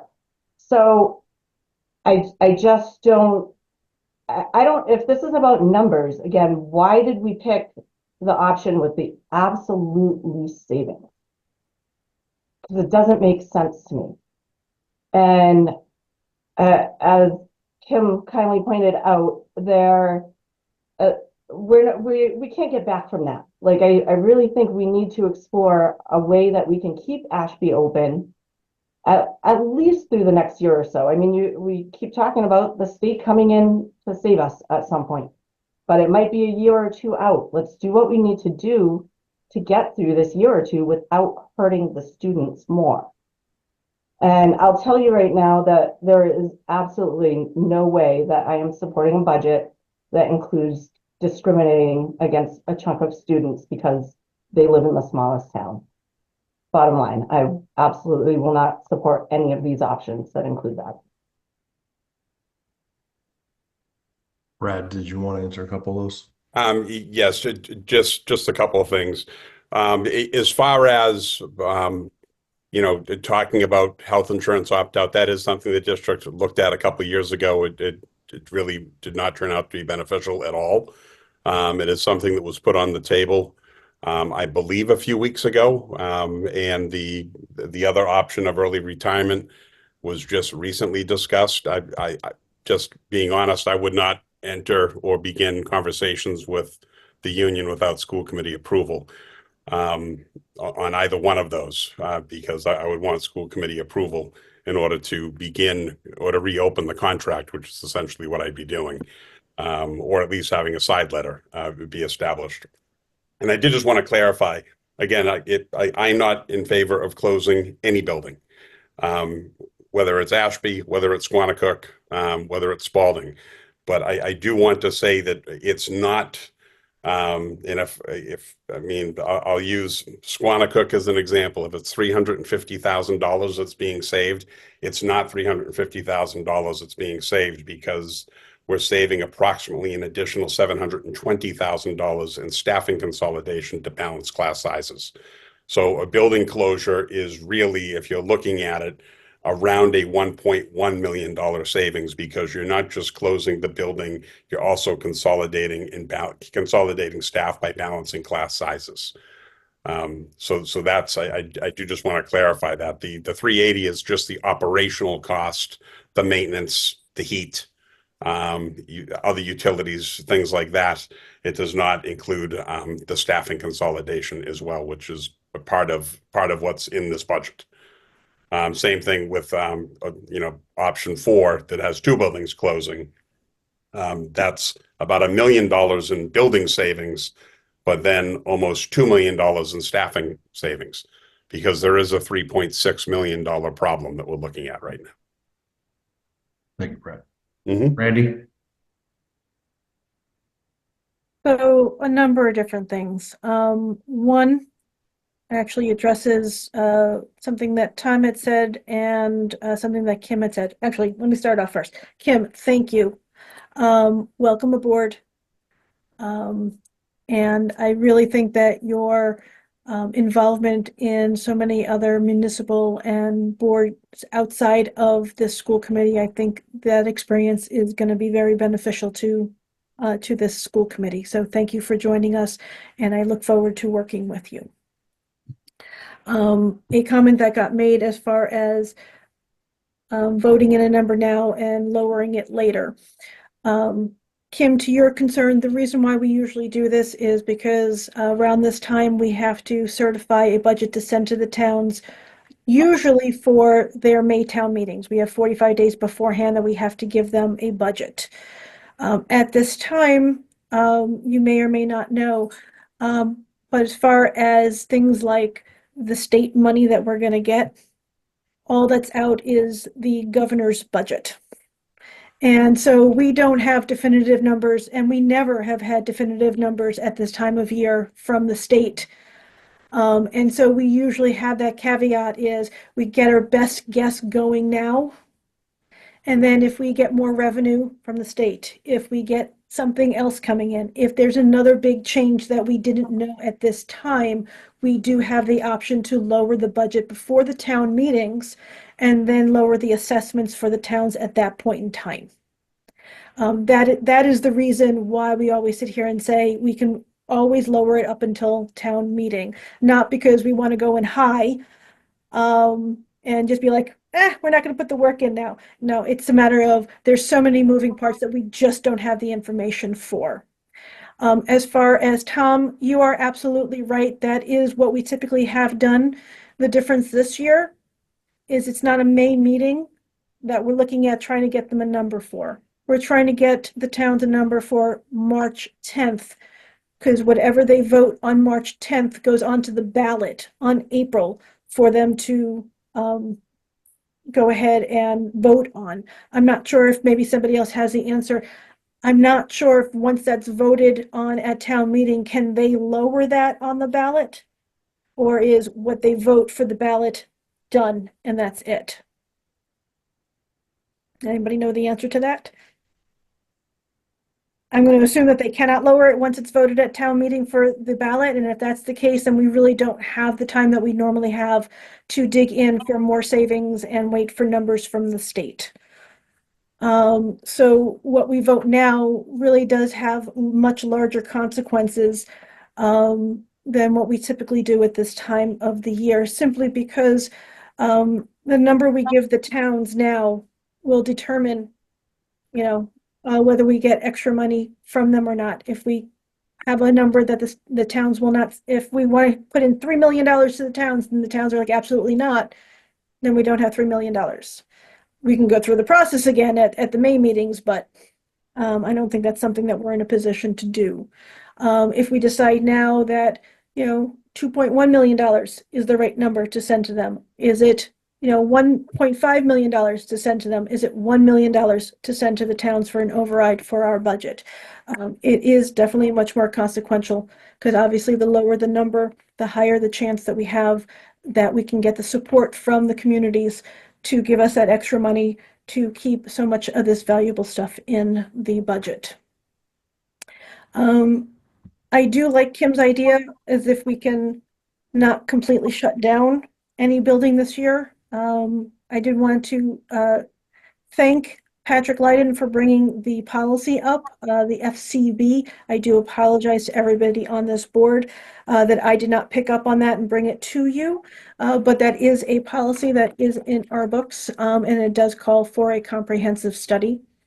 I know in the past when the district had voted to close down the Fitz and Squanicook at that time, it was delayed. We had ended up putting in central office, and I think the Gateway program, I'm not sure if there was another SPED program or not at the time, into the Fitz temporarily for 2 or 3 years until we could close it down and give it back to the towns. So we had done the consolidation, that was the money saver, and didn't fully close down the building.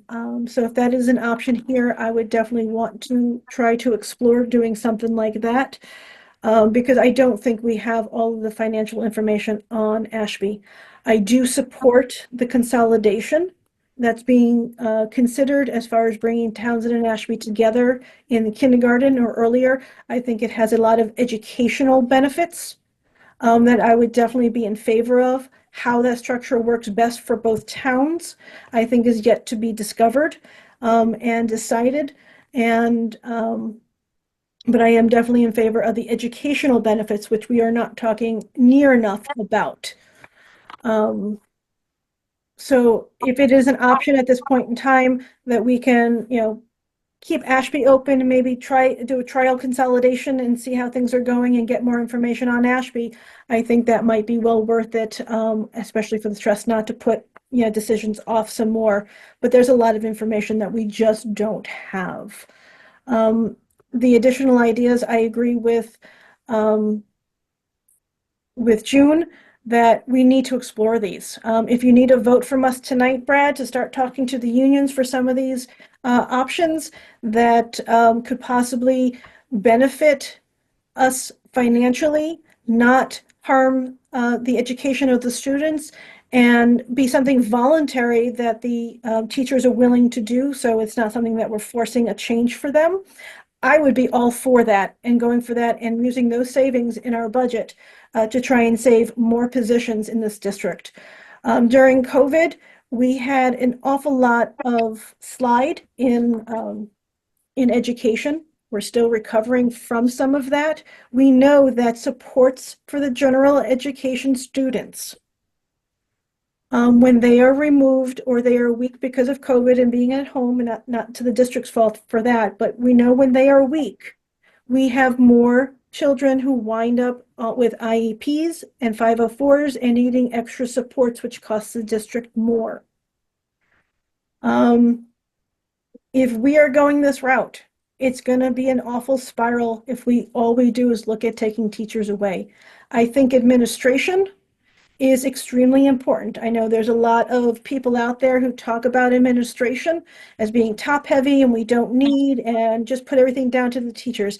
I don't believe that. I believe there is a very important relationship between administration and the teachers, and it needs to be a balanced relationship. Right now in the district, we have made a lot of gains.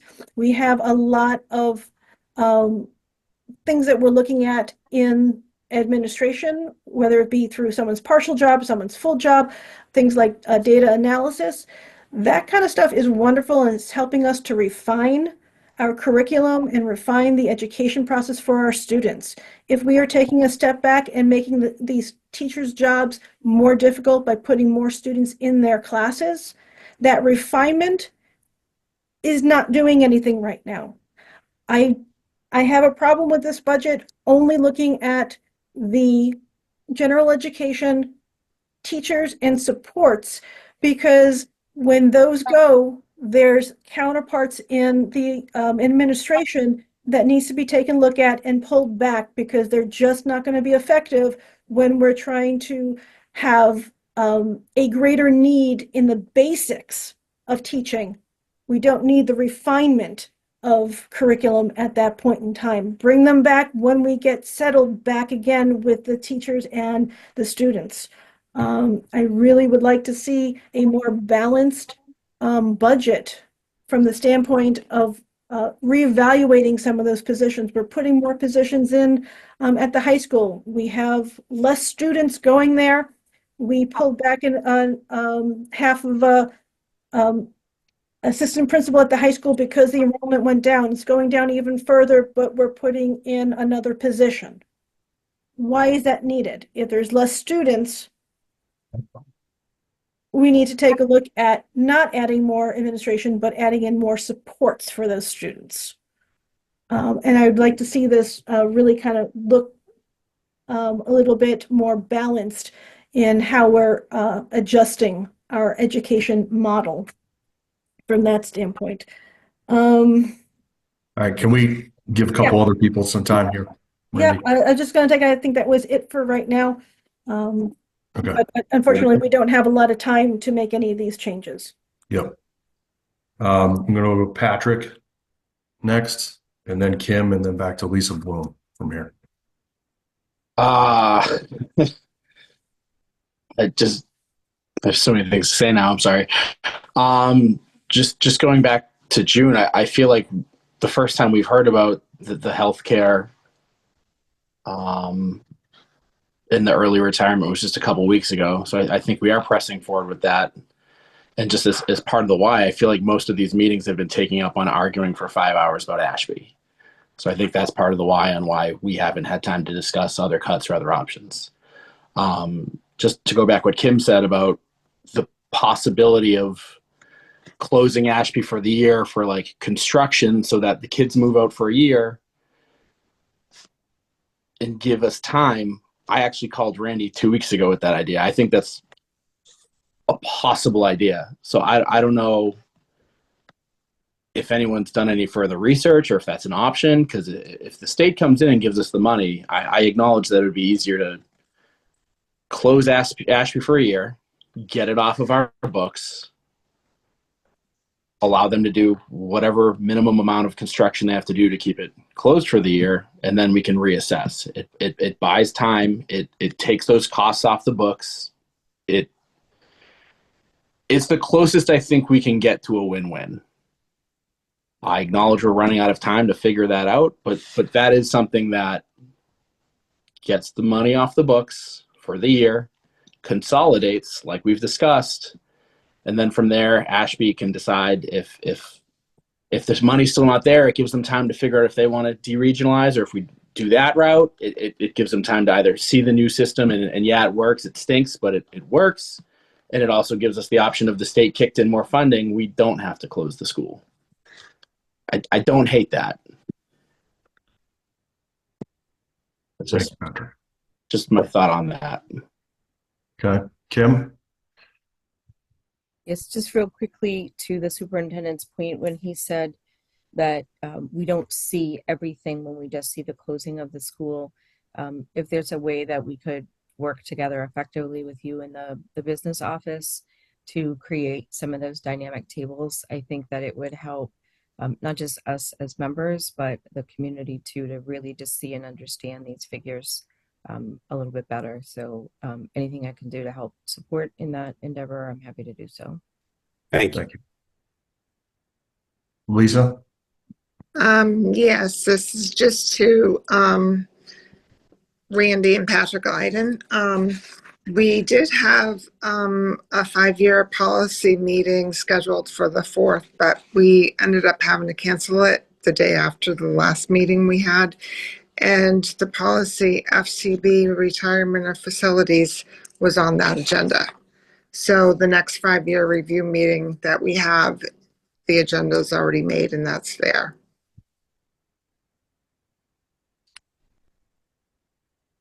Okay. Thank you.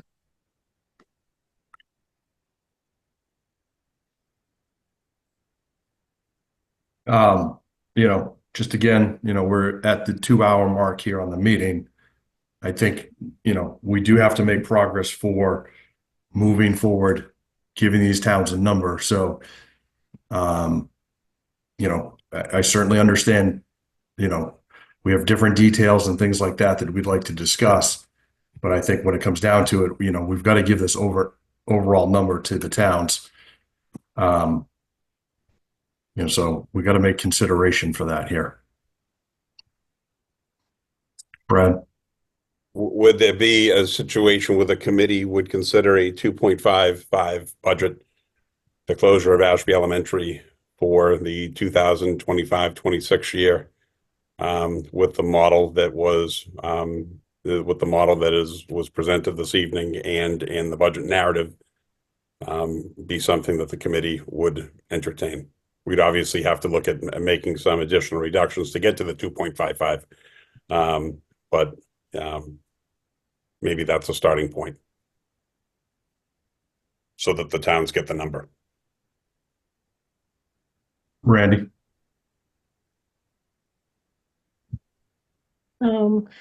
Patrick, yes, thank you. I do appreciate that when you called me with that idea. We cannot, as far as I know, I don't have a definitive answer on it. I'm still trying to get the definitive, but we cannot give the town the school. If we give the town the school, it's considered closed, and then we can't open it. What was being discussed that Kim Craven had brought up was we put central office, or we put one program there like we did at the Fitz without handing the building back. It's a much lower cost because the building is not being used fully and it's not fully operational. We don't have all of the electricity and heating. Potentially we can consolidate it into a smaller area, but it does not come off our books. If it comes off our books, it is considered closed and given back to the town and no longer a school. I as well as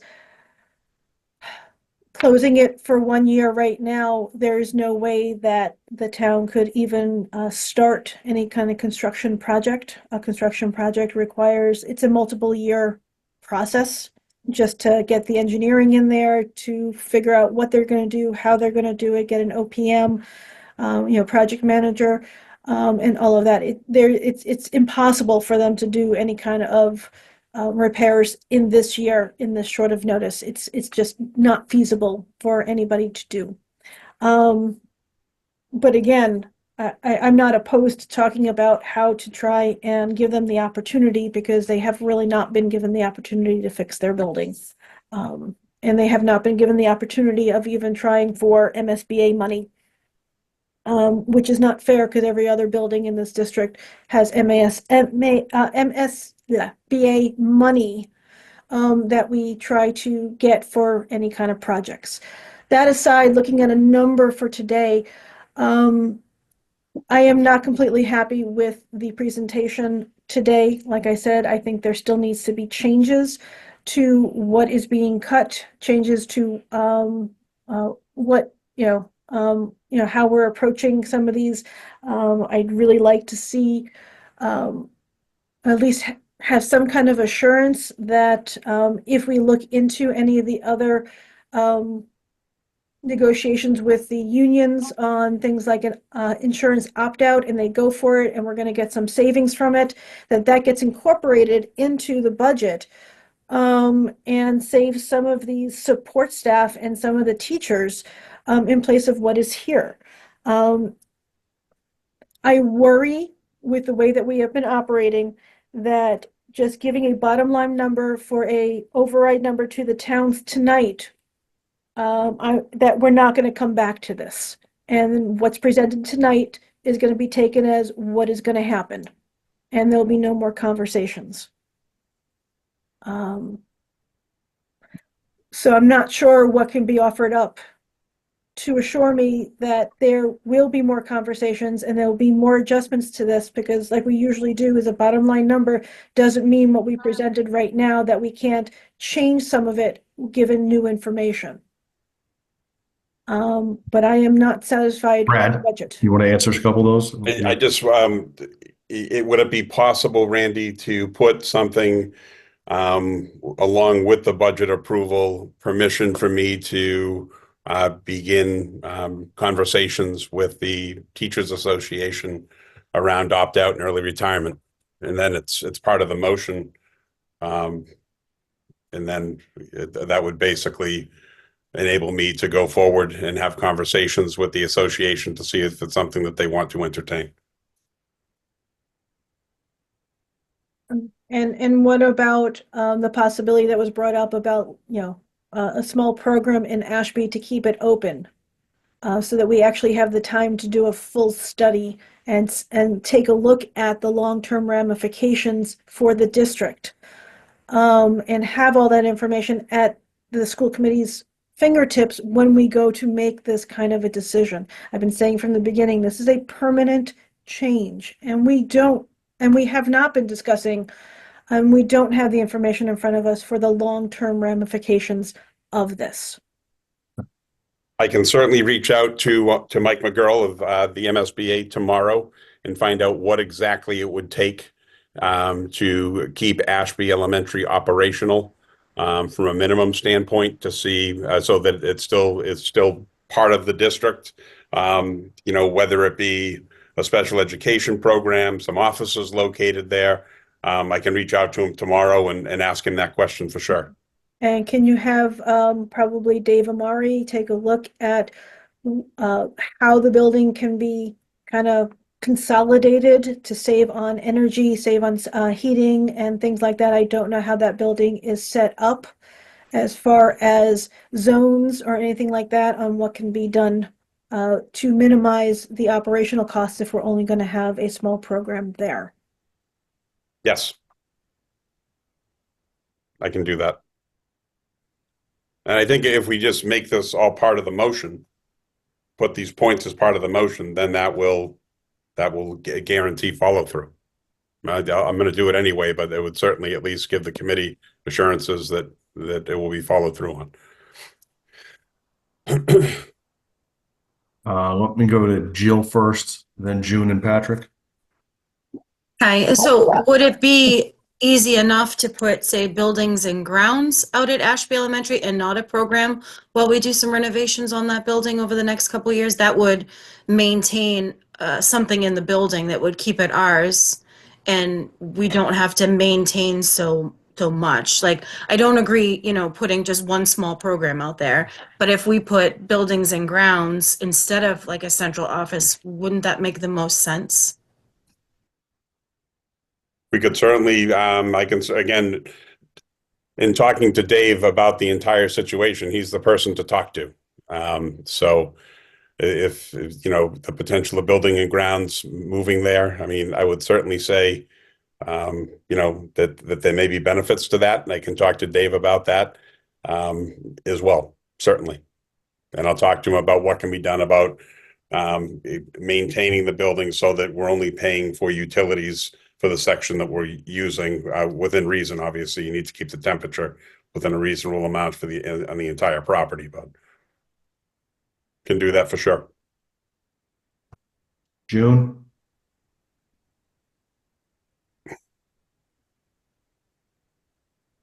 I think we should take the negotiations motion separate, because it is kind of a separate topic per se. I like the idea of trying to retain Ashby as a school, of course. I would prefer students there, but if there is something that we can do temporarily to ensure students can be there in the future, I am all for that. That being said, I think we also need to take into account town leadership position on this. I'm confident that they would feel the same way as far as retaining it, but I do think it's something that needs to be brought up to them because it was leased as a school previously. I don't know. I'm having just flat out have mixed feelings about this. Like I said, I still feel that Ashby is being disproportionately affected on this. They're the only students being asked to be on a bus 3.5 hours a day. I don't think we have a good solution for that yet. I feel like as far as an override, if there's not a guarantee that Ashby will stay open, there's not a likelihood an override would pass in Ashby. So having that included into the budget that's being presented, closure of Ashby would have to completely come out of that budget as part of this for me to think about supporting it. But again, what's the guarantee in the future? I mean, I feel that the town is willing to put money into that building, but we've addressed the major safety issues. So what is it about Ashby Elementary that is so different from all of the other schools that need $5 to $10 million worth of work? That I'm just, you know, when we talk about so Ashby can do the projects, like what are the projects? The abatement, making a final decision on the wing, like what? I mean, it's a great school. We've addressed the safety concerns. There's no reason students couldn't, I mean, students are in there now. There's no reason students shouldn't be in there. Again, I understand the consolidation and the savings there, and I would support that on a temporary basis, but I'm just wondering exactly what is being proposed here. It's really unclear, but I think we do need to kind of separate out some of these votes because it's the more things that we're putting into it, the messier it's getting, and it's hard to, you know, if some of us support some things and not the others in this. Okay. Patrick? So just so we're clear, we should never ever promise that any school will stay open for any amount of time. That's irresponsible to future boards like what is happening to me. We don't know what the future of the district is.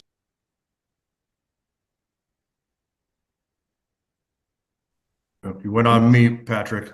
Patrick, you went on mute. Absolutely.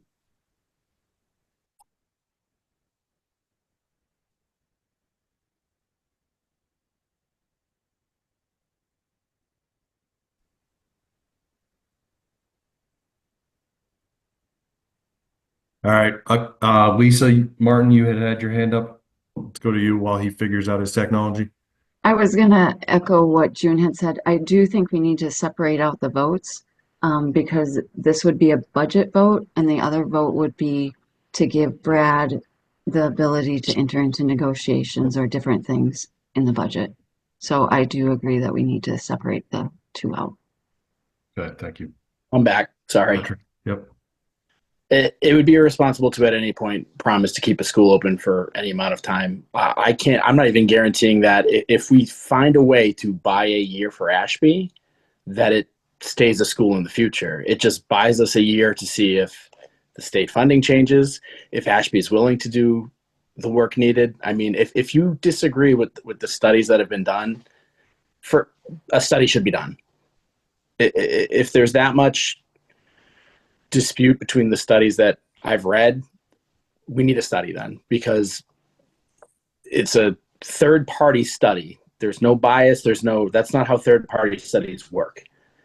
Their numbers are their numbers. If their numbers are wrong, they could be held liable for those numbers. Like, they could be at fault if they miss things. So if you disagree with their reports, we need another one. I don't know what else to do outside of, like every other school, Ashby needs work, but I think Ashby needs the most work with the least amount of students in it. There's a lot of logical reasons why we selected Ashby, and it's not because I hate Ashby. There are a lot of reasons that make a lot of sense. Do I want to close a school? No. I hope this works. My thought process behind getting it off the books for a year was to save the money we need. Do I support it if it means cutting more teachers? I'm not sure. I need to know the numbers, but it was just an idea. It's something there. I know we're getting close to budget time, but it's a possibility. And if the numbers work, and I keep hearing Ashby never had a chance, this would buy you a year. This would get you that chance. Find the money, figure out what the building needs. If you still disagree and we think it's in the best interest of the district, deregionalize, like, there's options. This will buy you that time. So at no point is it a promise to keep the school open forever. It's just, it buys a year to figure out if the state fixes the issues, or if Ashby wants to step up and do the study and save their school. Like, it's options. Go to Tom next, and then Kim. Yeah, I just wanted to say, as we're talking about like different options and like placeholders and things like that for next year, just also might want to consider consulting with like the insurance companies. I think there was some stuff when it switched to in Peter Fitz as well about like occupying a minimum percentage, just because I think there's obviously liability with kind of having a minimally occupied building. So just something else that should be considered as we're kind of discussing different options.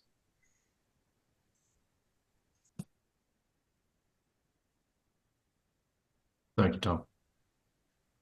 Kim?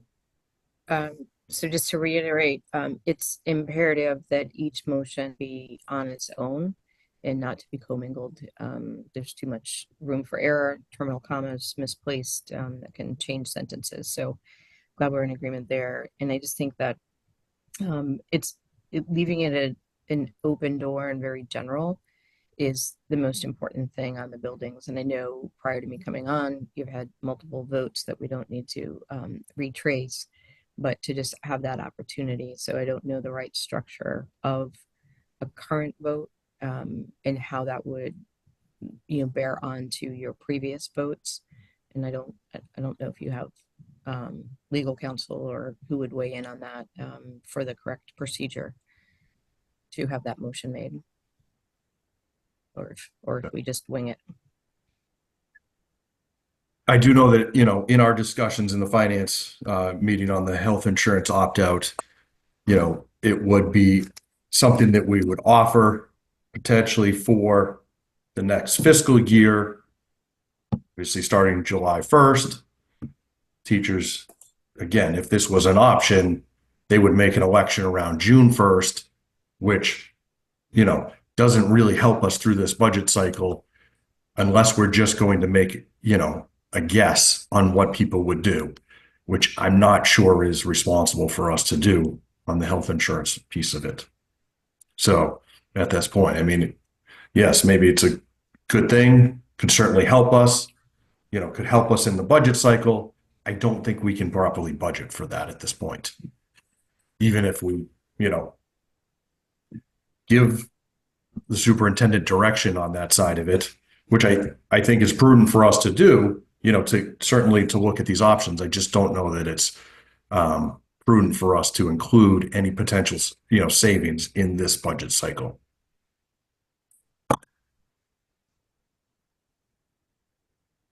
Lisa? I wanted to add something about the opt-out. I know that Nancy does budget for certain people to opt in. We do have to consider that we could have people opting into our health insurance due to the economic shifts that are happening currently. So I just wanted to take that into consideration as well.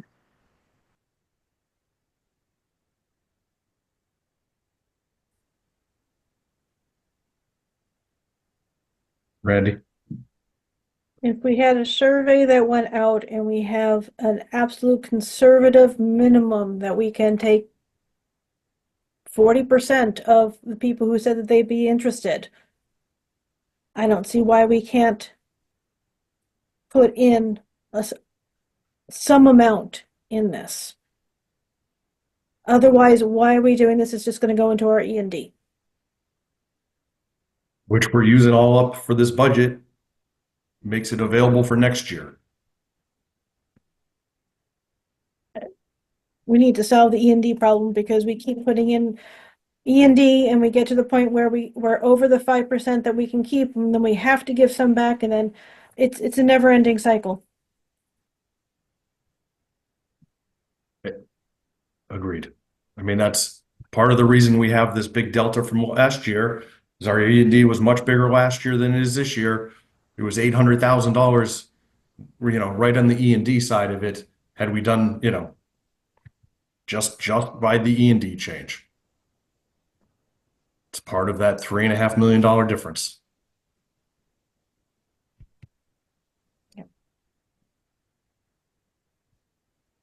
I'm just disappointed that some of these things weren't thought of ahead of time so we can actually figure out a number to put in.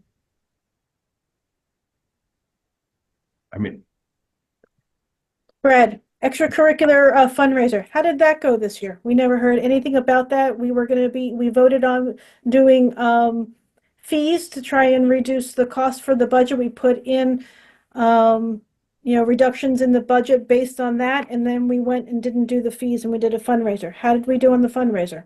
Money's still coming in, but it's going very, very poorly. Very poorly. Sounds like we should have stayed with the fees. Yes. But that was put in before we knew what we were going to get. Right, exactly. So now all of a sudden we can't put any savings in because we're unsure. Correct.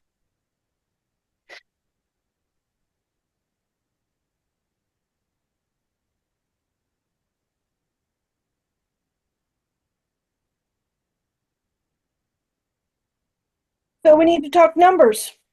Everyone keeps kind of dancing around what numbers do we think the towns are going to pass or have the best chance of passing. I, for one, don't think that they will pass $2.1 million. I am unsure about 1.6 million or whatever the 2.55 sends over to them. Nancy, do you have the breakdown for what the towns would be at 2.55? Be around 1.7 district-wide. How much was our override last year that we tried for?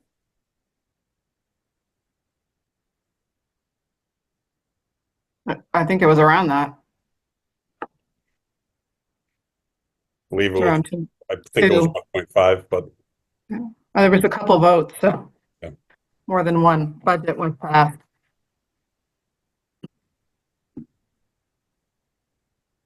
I will say that if you're voting the top number right now, or what you think can pass in an override, that the actual line item detail can change.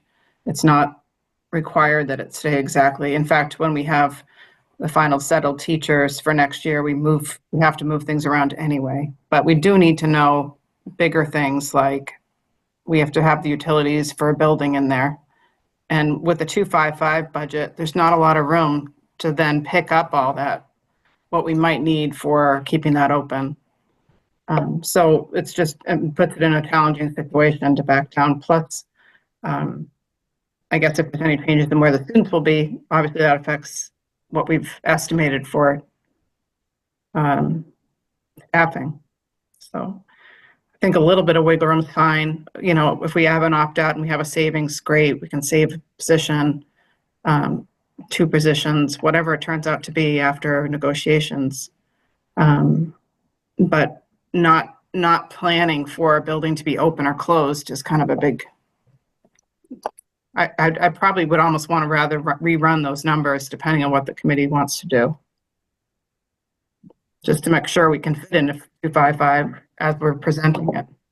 I mean, we would have a pretty good idea on the opt-out because open enrollment will begin in the next. Not if you're negotiating that. Well, I mean, it depends on how quickly the negotiations go, I guess. True. June. How far in advance of the town meetings do we have to have this number by? I realize it's like 10 days away for 12 days away or whatever from now, but can we have another meeting next week and have some more information by then? I don't believe so. Does anybody know when the towns need the number by? I believe the towns that can change them on the floor. We've done that before. They have to put a number in. They had to put a number in, but they can be changed right up until is voted on the floor. And I believe It can be amended. Yeah, it could be amended down. I believe it's not ideal to have it be amended up on town meeting floor. I believe what they're going on is the public hearing numbers, which are the 316. So I believe Pepperell may have already closed their warrant. They may have the option of being able to change the number at some point, but a lot of these, they've got to go to print fairly soon here for the 10th I meeting. did. So in Pepperell, the article can be changed because I asked the question, but it has been approved by the selectmen. It'd have to be changed at the town floor.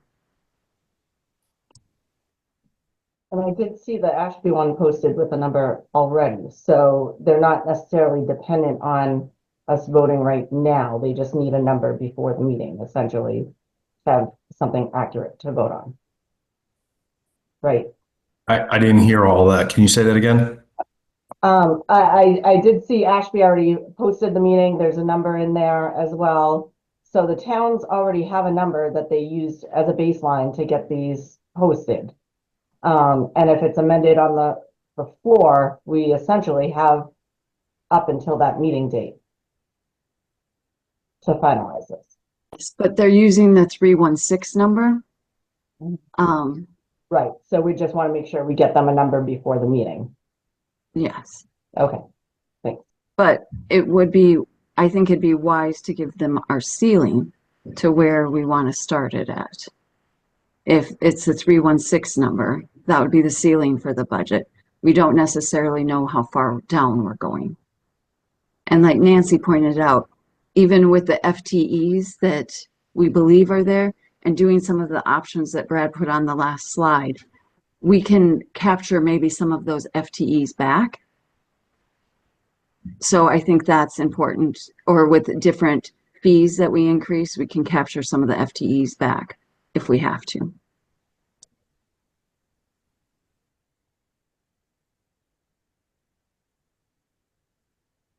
Patrick? So is it in our best interest to come in tonight at the 3.16? Because we're acknowledging we're not going to get more than that and that we could get lower than that. So wouldn't it be better to go with them at the 3.16 and down the road say, great news, it's lower, as opposed to bad news, it's more? Only if we're going to have another meeting before March 10th. Okay. That's a good point. Which I think it's been kind of hard to get meetings together for the entire group anyways. I think it would be wise if we gave the motions that give the superintendent the authorization to do some of the negotiations taken care of, so that we can then focus on the budget. Kim, do you want to make the motion? Sure. I move that we authorize the superintendent to enter into discussions, negotiations, explorations on the I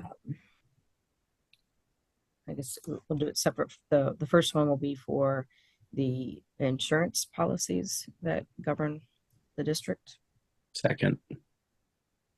So that was Kim and Patrick making the motion, and this is for the insurance. Any This is the discussion? health insurance opt-out option. Yes. Is that what we're talking about? Are there any questions or any concerns? Anybody have anything before we move? All right. Randy, Yes. June, Yes. Kim, Yes. Lisa Bloom, Yes. Tom Casey, Yes. Will Hackler, Yes.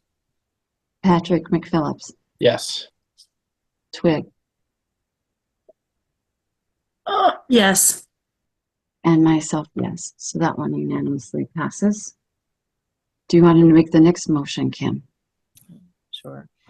I move that we authorize the superintendent to enter into discussions, negotiations of research that he needs for anything related to retirement packages for personnel.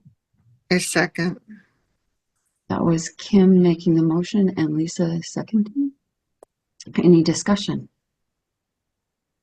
All right. Randy, Yes. June, Yes.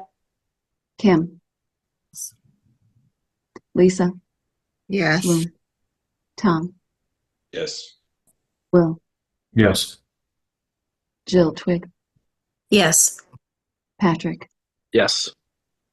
and myself is yes. That unanimously passes. All right, those are out of the way. There's one final operational one, Okay.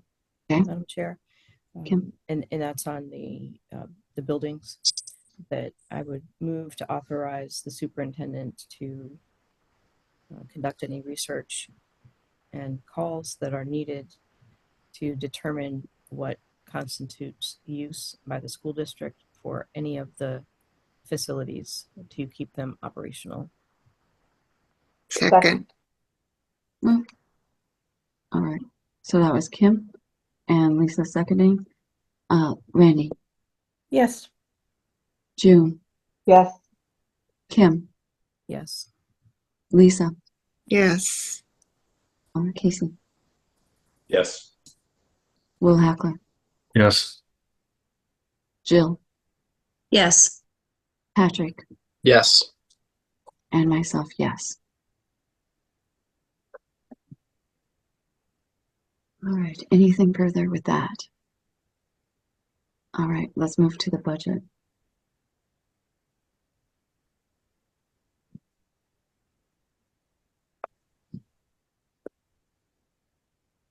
Is there a motion? I'm not making that one, Lisa.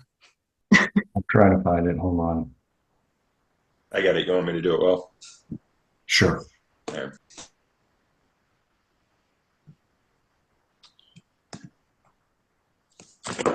All right. I move that the school committee adopt the following budgets for fiscal year 2026. One, operational budget, $59,526,446. Two, transportation budget, $5,029,162. Three, debt service, $3,615,892. Furthermore, I propose that these budgets be utilized to calculate the fiscal year 2026 school assessments for member towns in accordance with statutory requirements. Additionally, I recommend the authorization of the use of $1,872,266 from the excess and deficiency account to offset the fiscal year 2026 operational budget. This motion is made with the understanding that these budget allocations are in the best interest of our schools and the communities we serve, aiming to provide quality education while being fiscally responsible. I seek a second motion. So I seek a second to this motion for further discussion and a subsequent vote. Second. Okay, that was Tom Casey and Will Hackler. Nancy, I want to confirm that he got the numbers correct in there. And this is the 3.16, correct? Yes, it was. I'm not a math guy, but I think I did him right. Okay. Okay. There is a typo on the E&D, 266 versus 226 on the motion that's in the packet. If we could just amend the E&D is 1,872,226. $40 difference. Yeah, I think I got the $40 in my pocket. there you go. Right. Does somebody want to make the amendment? I second the amendment. Yeah. As You want to read it all over again? You just messing with me? Well, I can go again. I don't think you have to. You don't have to. It's Okay. it's really a typo in that, yeah. Okay. Everything else is the same. All right. Discussion.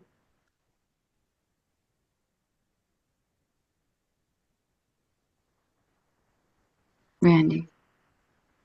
I don't think this has a very high potential to pass in the towns, being that it's putting $2.1 million of an override on them. And I think this is going to be a very high potential that we need to do extreme cuts by not getting any help from the towns. I am not in favor of this. Right. Will. I also agree with Randy in this scenario. I think we should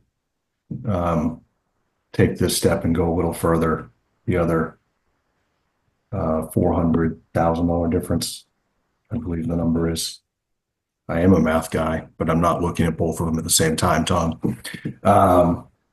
So I'm more in favor of the 255 budget than this one. All right. Patrick. I'm also not comfortable with 2 out of 3 towns biting on this number. So maybe if we do drop lower, we will get something over nothing. All right. Randy. No. Oh, I'm well, sorry. no. Did you have any more? I'm sorry. I didn't lower my hand. I apologize. I thought I hit the button. I didn't. That's okay. No, you had anyone else? All right, we're going to take our first budget vote. Here we go. Everybody's done with their discussion? No other discussion? Ready? All right, Randy. No. June. No. Kim. No. What? No. Okay. Lisa. No. Tom Casey. No. Will Hackler. No. Patrick. No. Jill Twig. No. And myself is a no. All right. Budget round 1 has failed. Chair, I move the school committee adopt the following budget for fiscal year 2026. Operational budget, $59,126,446. Transportation budget, $5,029,162. Debt service at $3,615,892. Furthermore, I propose these budgets be utilized to calculate the fiscal year 2026 school assessments for member towns in accordance with statutory requirements. Additionally, I recommend the authorization and use of $1,872,226 from the excess and deficiency account to offset the fiscal year 2026 operational budget. This motion is made with the understanding these budget allocations are in the best interest of our schools and the communities we serve, aiming to provide quality education while being fiscally responsible. I seek a second for this motion. A second. Okay, that was Will Hackler and Patrick McPhillips seconding. All right, any discussion? Just if I could speak quick, sorry, I don't see any hands up yet. Patrick, go ahead. Just based on what we just said, I don't think that this is in the best interest of the schools, but it's our only option. I think we're in such dire financial straits, and at a state level, we have been failed. That's all I had. Sorry. All right, anyone else?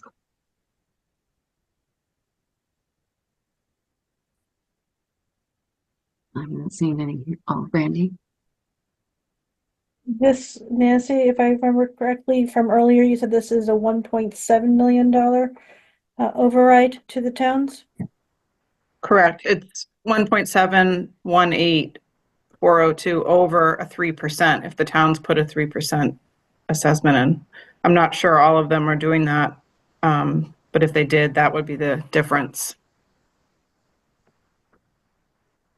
Do you want the town by town? What I purchased by town? Okay. I mean, I'm fine just knowing the number. I know the general amounts that are going to the town.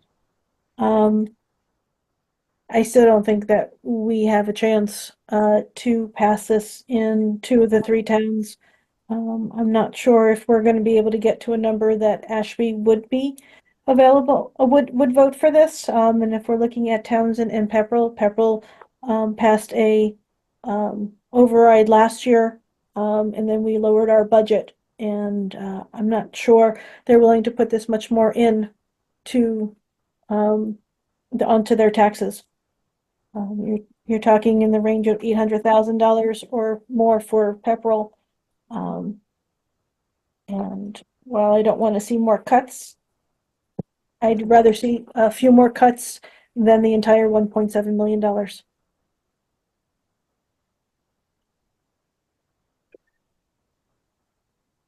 Anyone else? That is at the towns at their 3%. I do think that they have wiggle room there prior to the override to come up and meet us at a healthier number. I don't think their 3% was ever a possibility for us.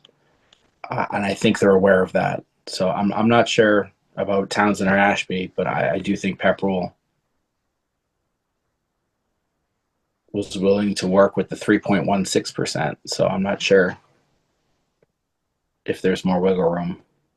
I do think Pepperell could show up and vote yes for this. I could be wrong. Do we have confirmation from the administrations in any of the towns that they can do more than the 3%? And Nancy, you're muted. Yeah, I haven't spoken to anyone directly about that. So last we heard from the town administrators, it's 3%, and that's what we have to vote on here, assuming it's 3%. If they can do more, they need to tell us. I'm not sure there's anything for us. I mean, if it truly is 3%, then that would be a 0 for us. Right, but if I understood what Patrick was trying to say is he thinks that at least Pepperell can put in more than the 3%, which would lower the amount that they need for the override. And I says if we don't have confirmation that they can do more than the 3%, then I'm going to base my assumptions for the override based on them only putting 3% in. Then that goes to 0, right? Mm-hmm. No. We have to vote. So if the towns are going to put 3% in and we vote this 2.55 budget in, then we're sending a $1.7 million override to the towns. Let's just round numbers. Let's say $800,000 is Pepperell's share above the 3% that they can put in. If they decide to put 4% in, then they can take that 800,000 override and only ask for 700,000. So they Yes, because can, right. how theirs is written is they're asking the school district for North Middlesex about 832,000 is how their article is written today. And so by giving them the 2.55, they're going to lower that some. Right. Nancy could probably answer what they would lower it to. Because I think Pepperell did throw in a little more than the 3%. Yeah, I would have to see what they're planning, and they may need to vote that. I mean, that's one of the reasons we need this voted tonight, so I can send those assessment letters to them, so the final numbers. There were a few other little changes that affected the assessment numbers, so they need the final numbers to know, and they may have a really good sense of what's in their warrant article at this point. But yeah. It's really the town's decision as to what they put into the override, although we know from the conversations this year that that's in general where they will fall is in that range, 3%. Patrick. So I feel like as a school committee, we're going to hit a certain point with the towns where we just go to 1/12 budget. And if I understand correctly, after roughly 6 months of that, the state will step in and moderate and determine the number. I don't know how they can't at least look at the cuts we've made, look at what we've come in at, and side with the towns. And I don't know of the state coming in and necessarily doing anything that's good for anybody. And I wouldn't count that it's going to be in our favor. I have not been able to look up and find a district that went into that position and what the decisions were. Brad, do you know of any time that the state came in and where they typically side? Because it's a big gamble on whether they're going to give us what we need. I do not. I do, from what I understand and having in my conversations with the state, the one thing that they can consider and may consider is any contractual increases to collective bargaining agreements and things of that sort, which just a regular zero budget for us would not do. But they don't have to do that either. I think there would be some hope in that our CBAs, when compared to other CBAs, are pretty responsible, I think, when you compare us to other districts and what other districts are settling for. So there may be hope, but the only real hope would be that they would help with the coverage of the COLAs, and that's not a guarantee.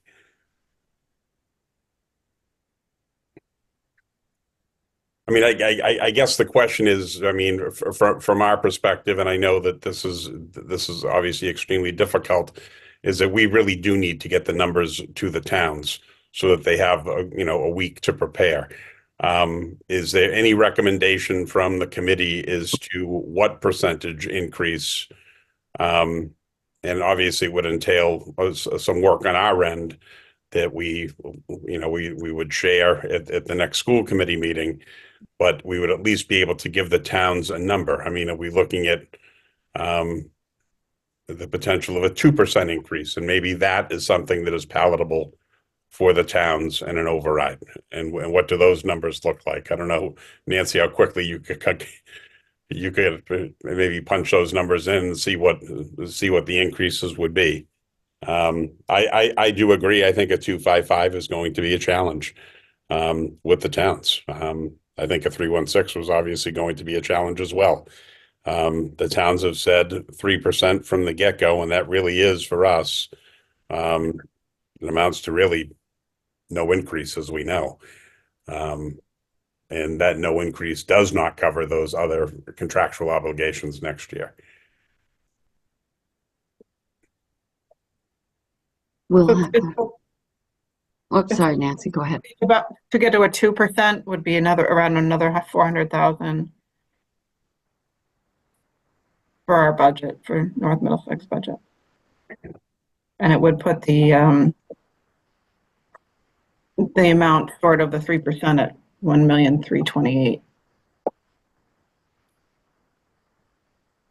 I mean, I think we've been working with the towns for months. we've got to give them the number. They've been accommodating, to all schedule this March 10th for us. I think coming down this step at 255, gives us the opportunity to let the voters decide here. I do have to agree with you, Will, that I think we have to allow the voters to decide. And the more cutting we do, we're taking more from our kids. And And obviously, I mean, I can't speak for how negotiations will go, but I've had several conversations with union leadership, and they're very much invested in working with us on this budget crisis. They're well aware of it. They're doing things on their end as well. So hopefully, if they're willing to have a sit down and begin some negotiations around those two items, we may be able to come to resolution fairly quickly. Kim? Superintendent Morgan, is there somewhere in the middle of the 255 and the 0? There was lots of slides that you were showing. Is there something that you didn't offer up to us that might be a little bit more of a middle ground that gets us closer to what you've been hearing from the communities, and that is a little bit more palatable from your end, from a management perspective? Honestly, I do think that going down to a 2 is probably as low as we could go, because then we're getting into really difficult. We would get into really difficult class size situations if we dropped below that.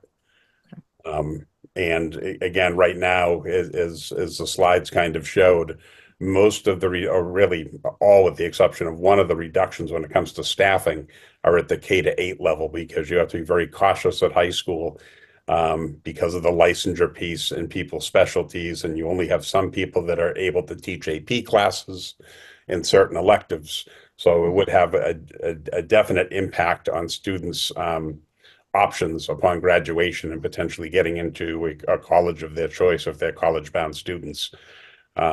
So I think we have to be very cautious at the high school level. And as I said, we already have several sections that are already north of 30, which would make it challenging to make any additional cuts, even though there are some smaller classes as well.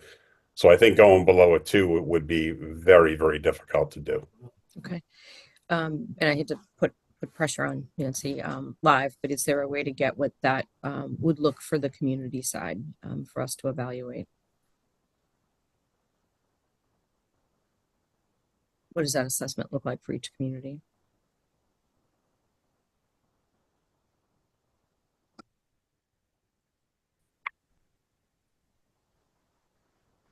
While Nancy's doing that, does anyone else have any questions?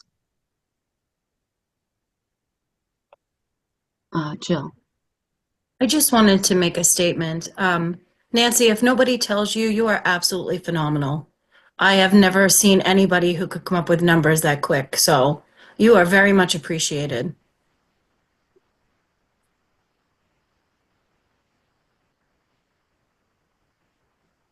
Anyone else?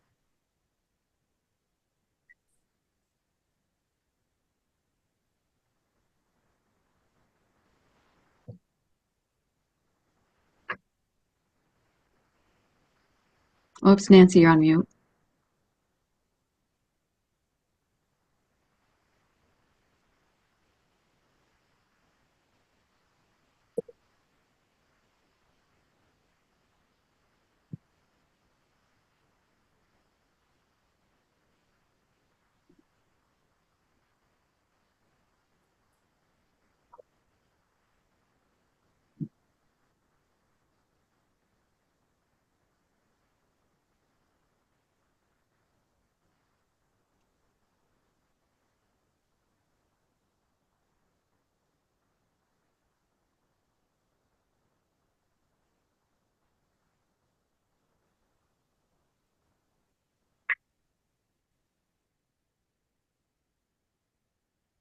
All right. Boy, my computer is just acting very strange. I think I got disconnected from my connection to the district. Anyway, I can share my screen. It's probably the easiest. Is that okay? That works. Yep, that works. Thank you.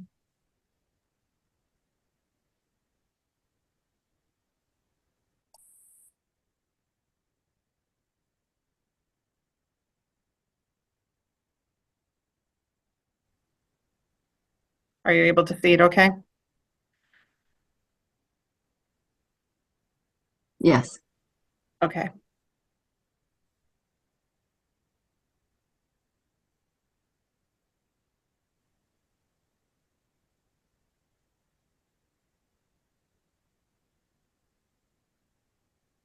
We're just about at a 2% here with this number. It ends up being an average of 6.78% for the towns, 5.9 for Ashby, 6.66 for Pepperell, 7.26 for Townsend. An increase of 1,317,000 over FY25.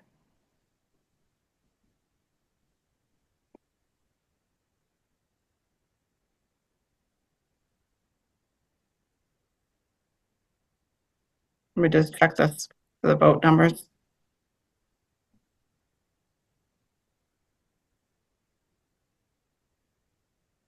Okay.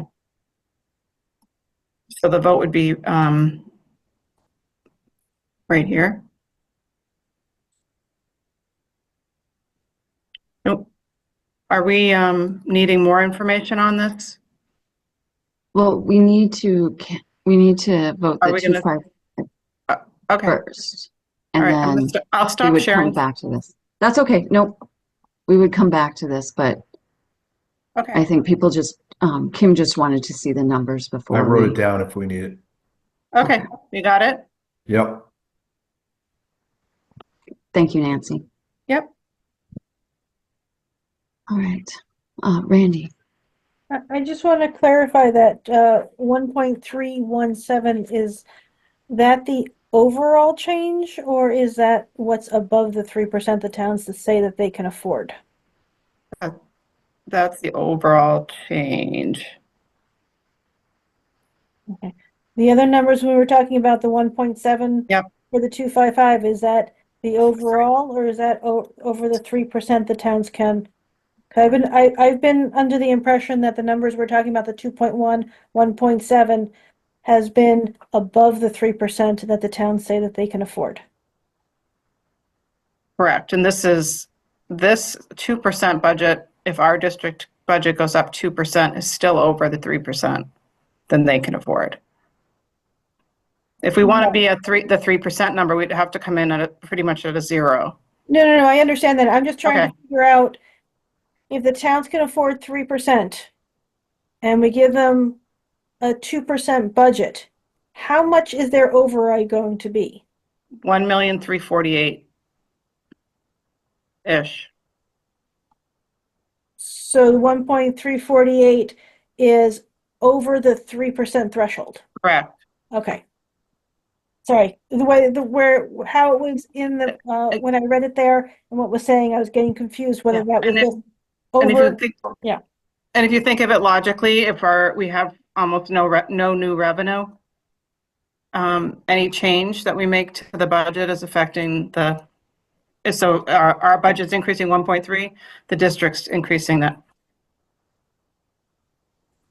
In any case, but we have another vote right at the moment before this. Yeah, the 255.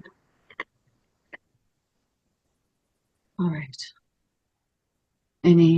Randy, your hand's up yet, but no more questions. That's okay. All right. Are people ready to vote? Any more discussion? Any more questions? All right, Randy. On the 2.55, no. June. No. Lisa Bloom. No. Tom Casey. Yes. Jill Twigg. Yes. Will Hackle, Yes. Patrick McPhillips. Patrick McPhillips. Sorry. Yeah. Yes. Kim Craven, No. and myself is yes. That is not a 2/3 vote.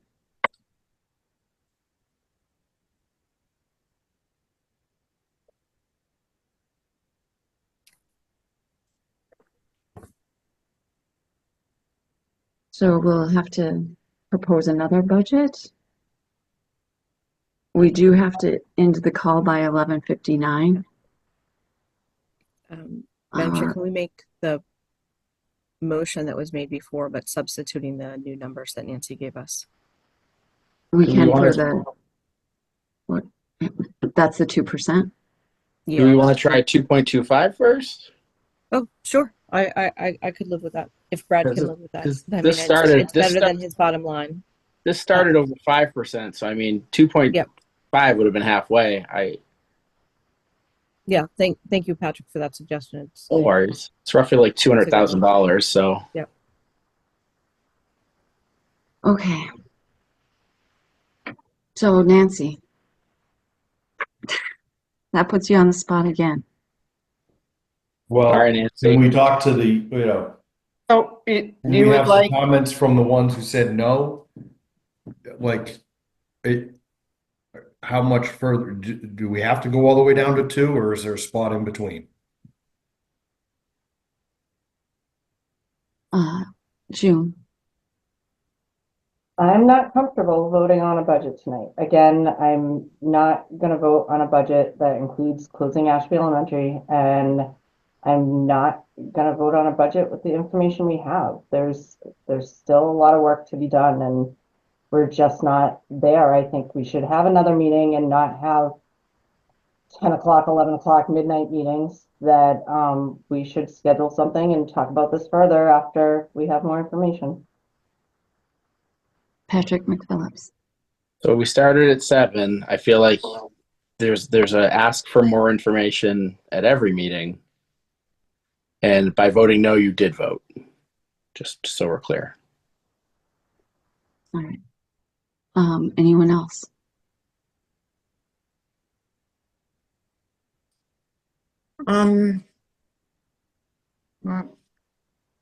You're on, Lisa. Okay. You're not on yet. Trying to raise my hand. I think we need to rescind the vote for closing Ashby Elementary before we vote, make a decision.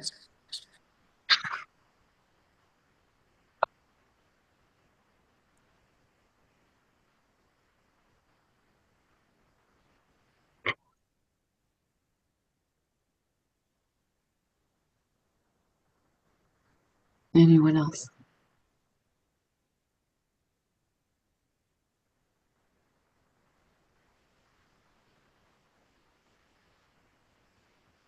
Randy. I will say I am extremely conflicted and have been conflicted for days trying to figure this one out, because I don't necessarily think that the budget as presented fully supports our strategic plan. And I understand the urgency to get the towns a number so that the community can have an opportunity to support the schools with an override. But we have not had a good process to go through that. I have a lot of confidence that we're ever going to get to making changes if we vote a number tonight. I'm having a very hard time seeing a path forward to fixing some of the issues with the budget. And the only power that the school committee has to make those changes is to not vote the budget. So I'm having a very, very difficult time with this decision tonight. It's not a typical year. And if it was a typical year, I'd have much more confidence that we were going to talk and things were going to come through. I'm glad we're going to be looking at some of the other savings, but I'm hearing that any savings that we get from the, from the unions, and they have been very, very good to us over the years. And they have been worked with us tremendously over the years. But I'm hearing that those are not going to be put into the budget. If those aren't going to be put into the budget, then I'm kind of in the same place here that I really don't agree with some of the decisions that were made because they just don't support the strategic plan and what our goals going forward are. I'm open to people talking to me and trying to convince me of this.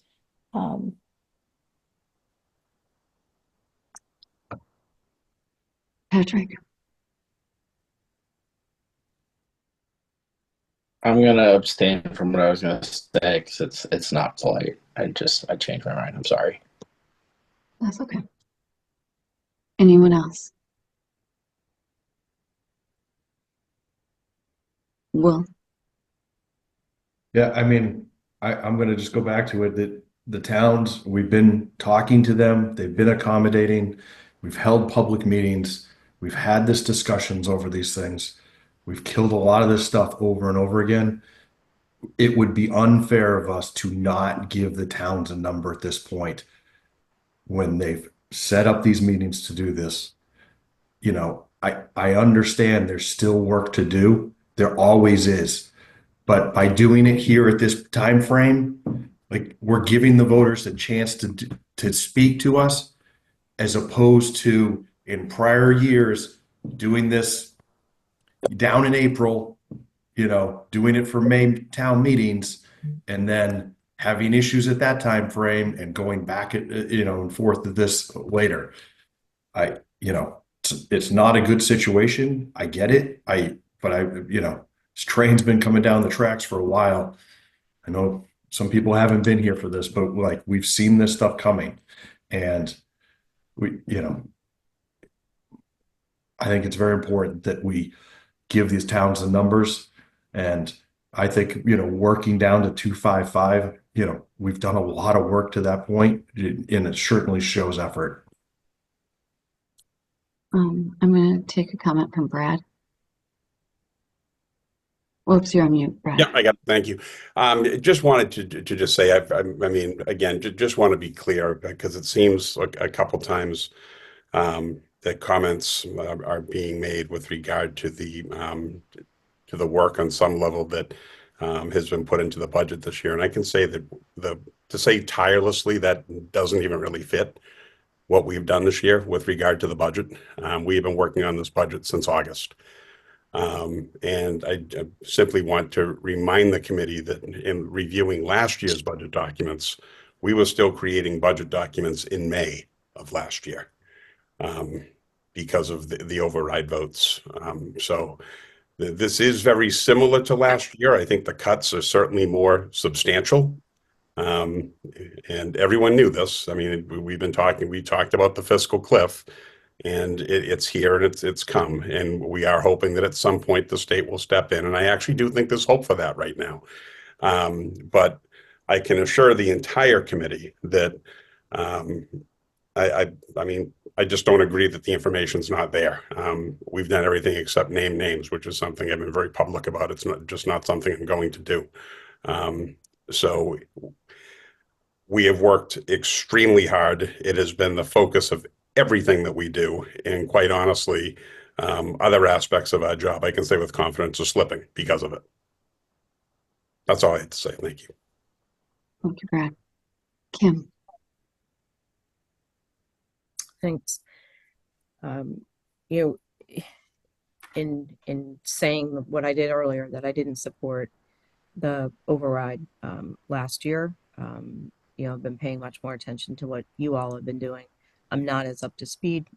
I don't know all the numbers as intimately as you. I've been studying the spreadsheet that was sent over, but I'm going to, take stock in what the superintendent has said, with 2 being his, ultimate bottom line, but I think it's reasonable to go in at the 2.25 and put it on our communities. I mean, we do need to give them a number for the 10th. Because I'd say if you don't, I would be one on the other side speaking very loudly. Is there more work to do? I agree that there is, but I think it's more external work to make sure that the budgets at the state level get passed next year. So while I was not sure where I would be standing coming into the meeting with a day on your committee, I would get behind the numbers at the 2.25%. Thank you, Kim. Patrick. I just wanted to follow up on what Superintendent Morgan said and thank him and Nancy and the team for the work. Whenever I reach out with a question, a suggestion, a comment, asking for numbers, I get them same day. So just thank you for everything you guys are doing. And I know you're putting blood and tears into this budget. I get it. Thank you.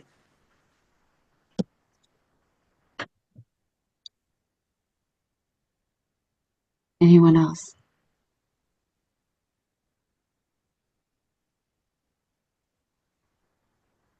All right. We don't have a motion on the floor. Did somebody want to make a motion on the floor? Do I need to give the numbers? I don't know if we got the 2.25 numbers yet. Nancy, do you want to share your screen again and just show us quickly, or show us the amount of time it takes?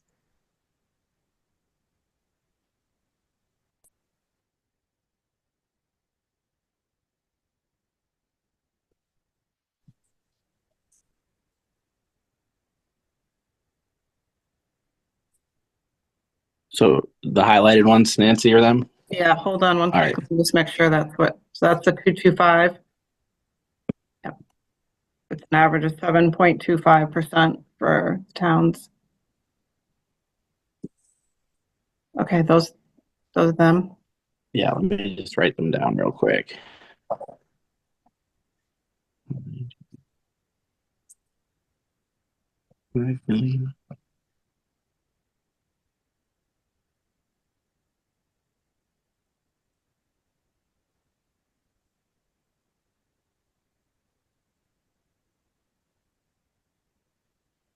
I move that the school committee adopt the following budget for fiscal year 2026. Operational budget, $58,926,446. Transportation budget, $5 million. So those are coming in at 255. 029162. Those are coming in at 2.55. Those match what's already on the 2.55 budget. Hold on. Correct. They all do. It's going the change is just in the operating, Patrick. This is another 200,000. Okay, I'm sorry. You see that? So Yeah. the 67,570. Tracking. Haha. That's okay. Sorry. Furthermore, I propose that Okay, these budgets. Patrick, Yeah. before you go on, why don't you start all the way over Cool. so that we can do it correctly? Sorry, this is Thank the you. first. This is the first thing I've ever put forward. So, I move that the school committee adopt the following budget for fiscal year 2026. Operational budget $58,926,446. Transportation budget $5,029,162. Debt services $3,615,892. Furthermore, I propose that these budgets be utilized to calculate the fiscal year 2026 school assessment for member towns in accordance with statutory requirements. Additionally, I recommend the authorization of the use of $1,872,226 from the excess and deficiency account to offset the fiscal year 2026 operational budget. This motion is made with the understanding that these budget allocations are in the best interest of the schools and the communities we serve, aiming to provide quality education while being fiscally responsible. I seek a second to this motion for further discussion and a subsequent vote. I second. That is Patrick making the motion and Jill seconding. All right, any discussion? Oh, Randy. I do want to say that there's been a few people that have been thanking the administration, and I definitely want to say that as well. My opposition, my objections, my questions never question the dedication and the work that the administration puts in. My questions come from just a difference of opinion and trying to find out information. So I hope nobody ever feels that I'm saying that the work is not being done and that you're not putting effort in. That is never what I am trying to say. That said, I still have my reservations about some of the stuff in the budget, and hopefully we'll be able to work through some of that. Thank you, Randy. Patrick, you. I lowered it. Good, thank you. All right. So we have a motion on the floor. Any more discussion?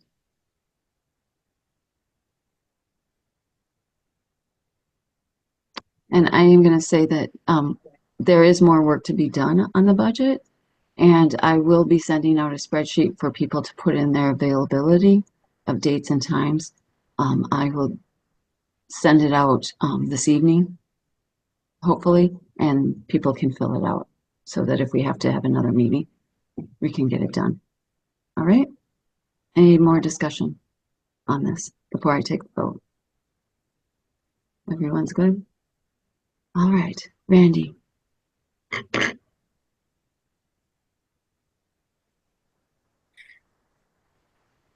I'm going to say no. June. No. Kim. Yes. Lisa Bloom. No. Tom Casey. Yes. Jill Twigg. Yes. Will Hackler. Yes. Patrick McPhillips. Yes. And myself is yes. It does pass by 2/3. This is our ceiling budget, and it will be passed to the towns. All right.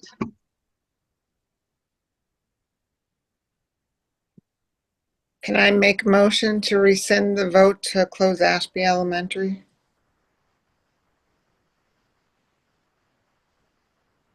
Is there a second? I'll second if I can. I'm not sure the logistics on that. I don't know. I would defer to Randy on this.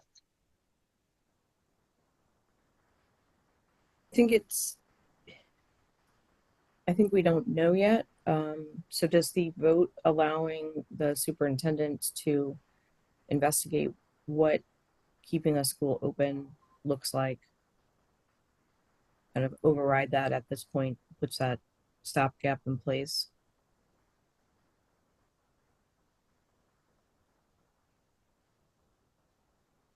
I also would unfortunately say it's a little bit more specific on the agenda this evening. Then it says discussion and budget adoption, and it only talks about budget adoption.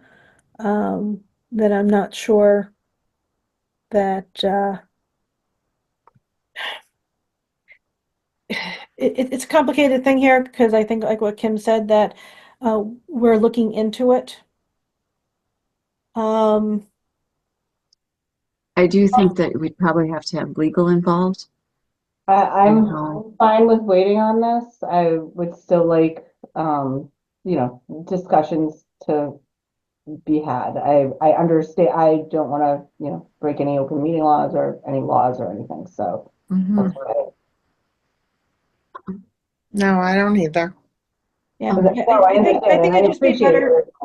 Yeah, I think it'd just be better right now, even without the open meeting laws, just because we gave direction to take a look into that. So I think that should be good for information because we have no new information this evening on the buildings to base a rescind vote on as far as anything that was presented. Okay. So it's just a different situation. Okay. And so there is no second on the motion. So it's failed. Brad. Whoops, you're on mute. I was just forgot to do that again. I guess I really don't have to say it where it's been rescinded, but in the neighborhood of $1.1 million is baked into this 2.25 budget. That includes the closure of a building, or at least the investigation of keeping a building operational and a staff consolidation. Without a building closure of some point, of some sort, I should say, we wouldn't be able to get to this number. We'd almost have to go down to zero. Because again, you're taking out the consolidation piece, which is about 700,000 in staff, and at least a piece of the operational costs of a building. So I guess all I'm trying to say is that whether it's Ashby, Squanicook, or Spalding, a building closure would really, or keeping a building at least operational, but having the school configuration change is baked into the 225. That's a part of the 225. So anything, if we were to come back and say we're going to keep all the schools open next year, that 225 is going to look very, very different, because we would have to, we'd end up with a problem. I guess that's all I'm saying. But the possibility of closing Squanicook versus Ashby.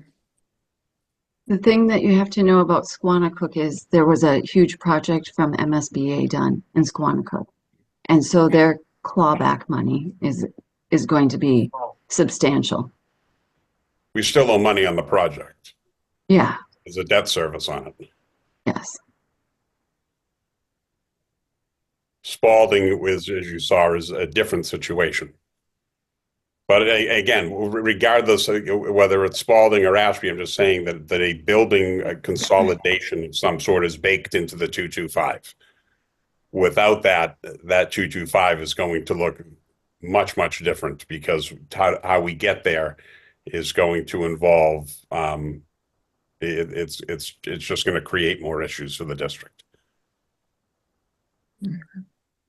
And to be clear, my goal with trying to explore this more is for the long haul, that without a miracle for this year, I don't think that it's possible to keep all the schools open. And what that looks like might be different, but I do think it's important to try to keep that door open for all schools to be viable for the future. And so whatever information is found out, I think will be useful, so that there's no paying back of any of the funds for any of the properties, and seeing what can be done, because I do think with some creativity,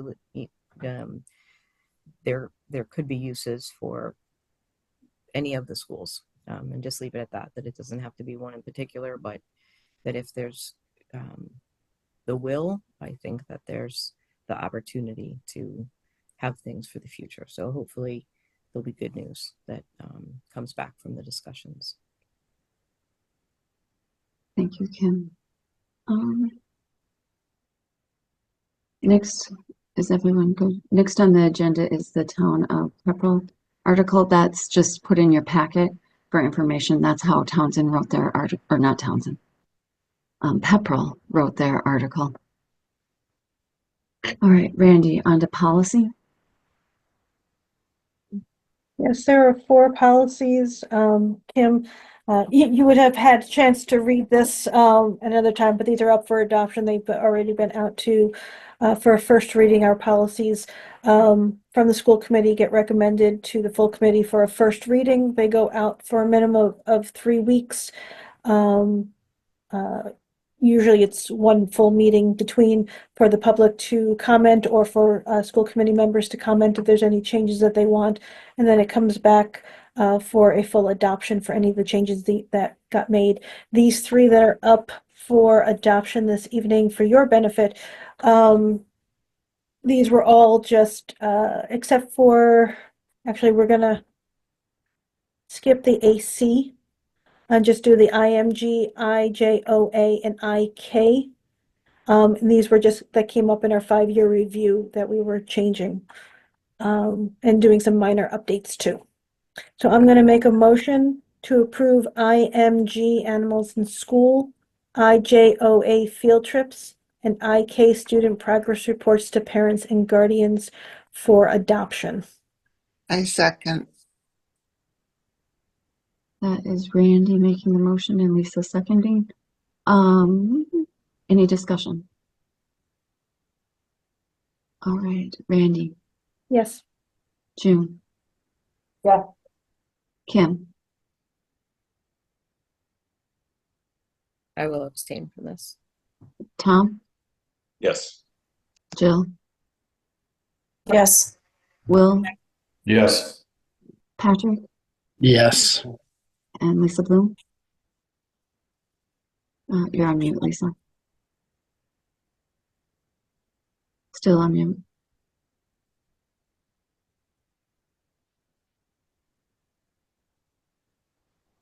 Sorry, I'm on my phone. Yeah, yes. All right, and myself is yes. Before we go any further, Kim, if there are any committees that you would like to be on, we will make a motion on the next committee meeting to make your appointment to those, to any of the subcommittees. If you'd like to be on them, Well- you can look at them and discuss. And I mean, we and- can't do quorum, but you can be on a few. So currently, right now, I think the finance subcommittee is the only one that has quorum, or has 4, the maximum. That's the only one that does not have an available slot. All right. Going on to warrants, our warrant committee. Patrick, nothing? Nothing. They keep coming and I keep reviewing them and signing them. Nothing out of the ordinary. Negotiations for teachers? No, but we'll have upcoming. Randy, anything with non-teachers? Community outreach and liaisons. With the town meetings coming aboard or on March 10th, Brad did send out an email who would be doing what presentations and where. Gary and myself are in Pepperell. Will, Randy, and Brad will be in Townsend, and Nancy and June will be in Ashby. Is that okay with everyone? Yes. June? Okay, and I was Randy? gonna say, I just want to make sure that anybody who lives in any particular town, you can go to your town. Yes. This is more of the presentation part of it. I mean, if anyone in Pepperell would like to do it, I'll give you my slot, but. Yeah. All right, so that's just an update on that. Any other business? I make a motion to adjourn. Okay, before we do that, we do have executive session, but I'm going to skip executive session. It's just to approve minutes, and I think everyone has had enough time tonight, and they need time back. All right, so I will take that motion. So Will made the motion, Tom seconded. All right, Randy, Yes. June, Yeah. Kim, Yes. Tom, Yes. I think you said Jill, it cut out, but yes. Will, Yes. Patrick, Yes. Lisa, Yes. and myself is yes. Thank you, everyone. Have a good night.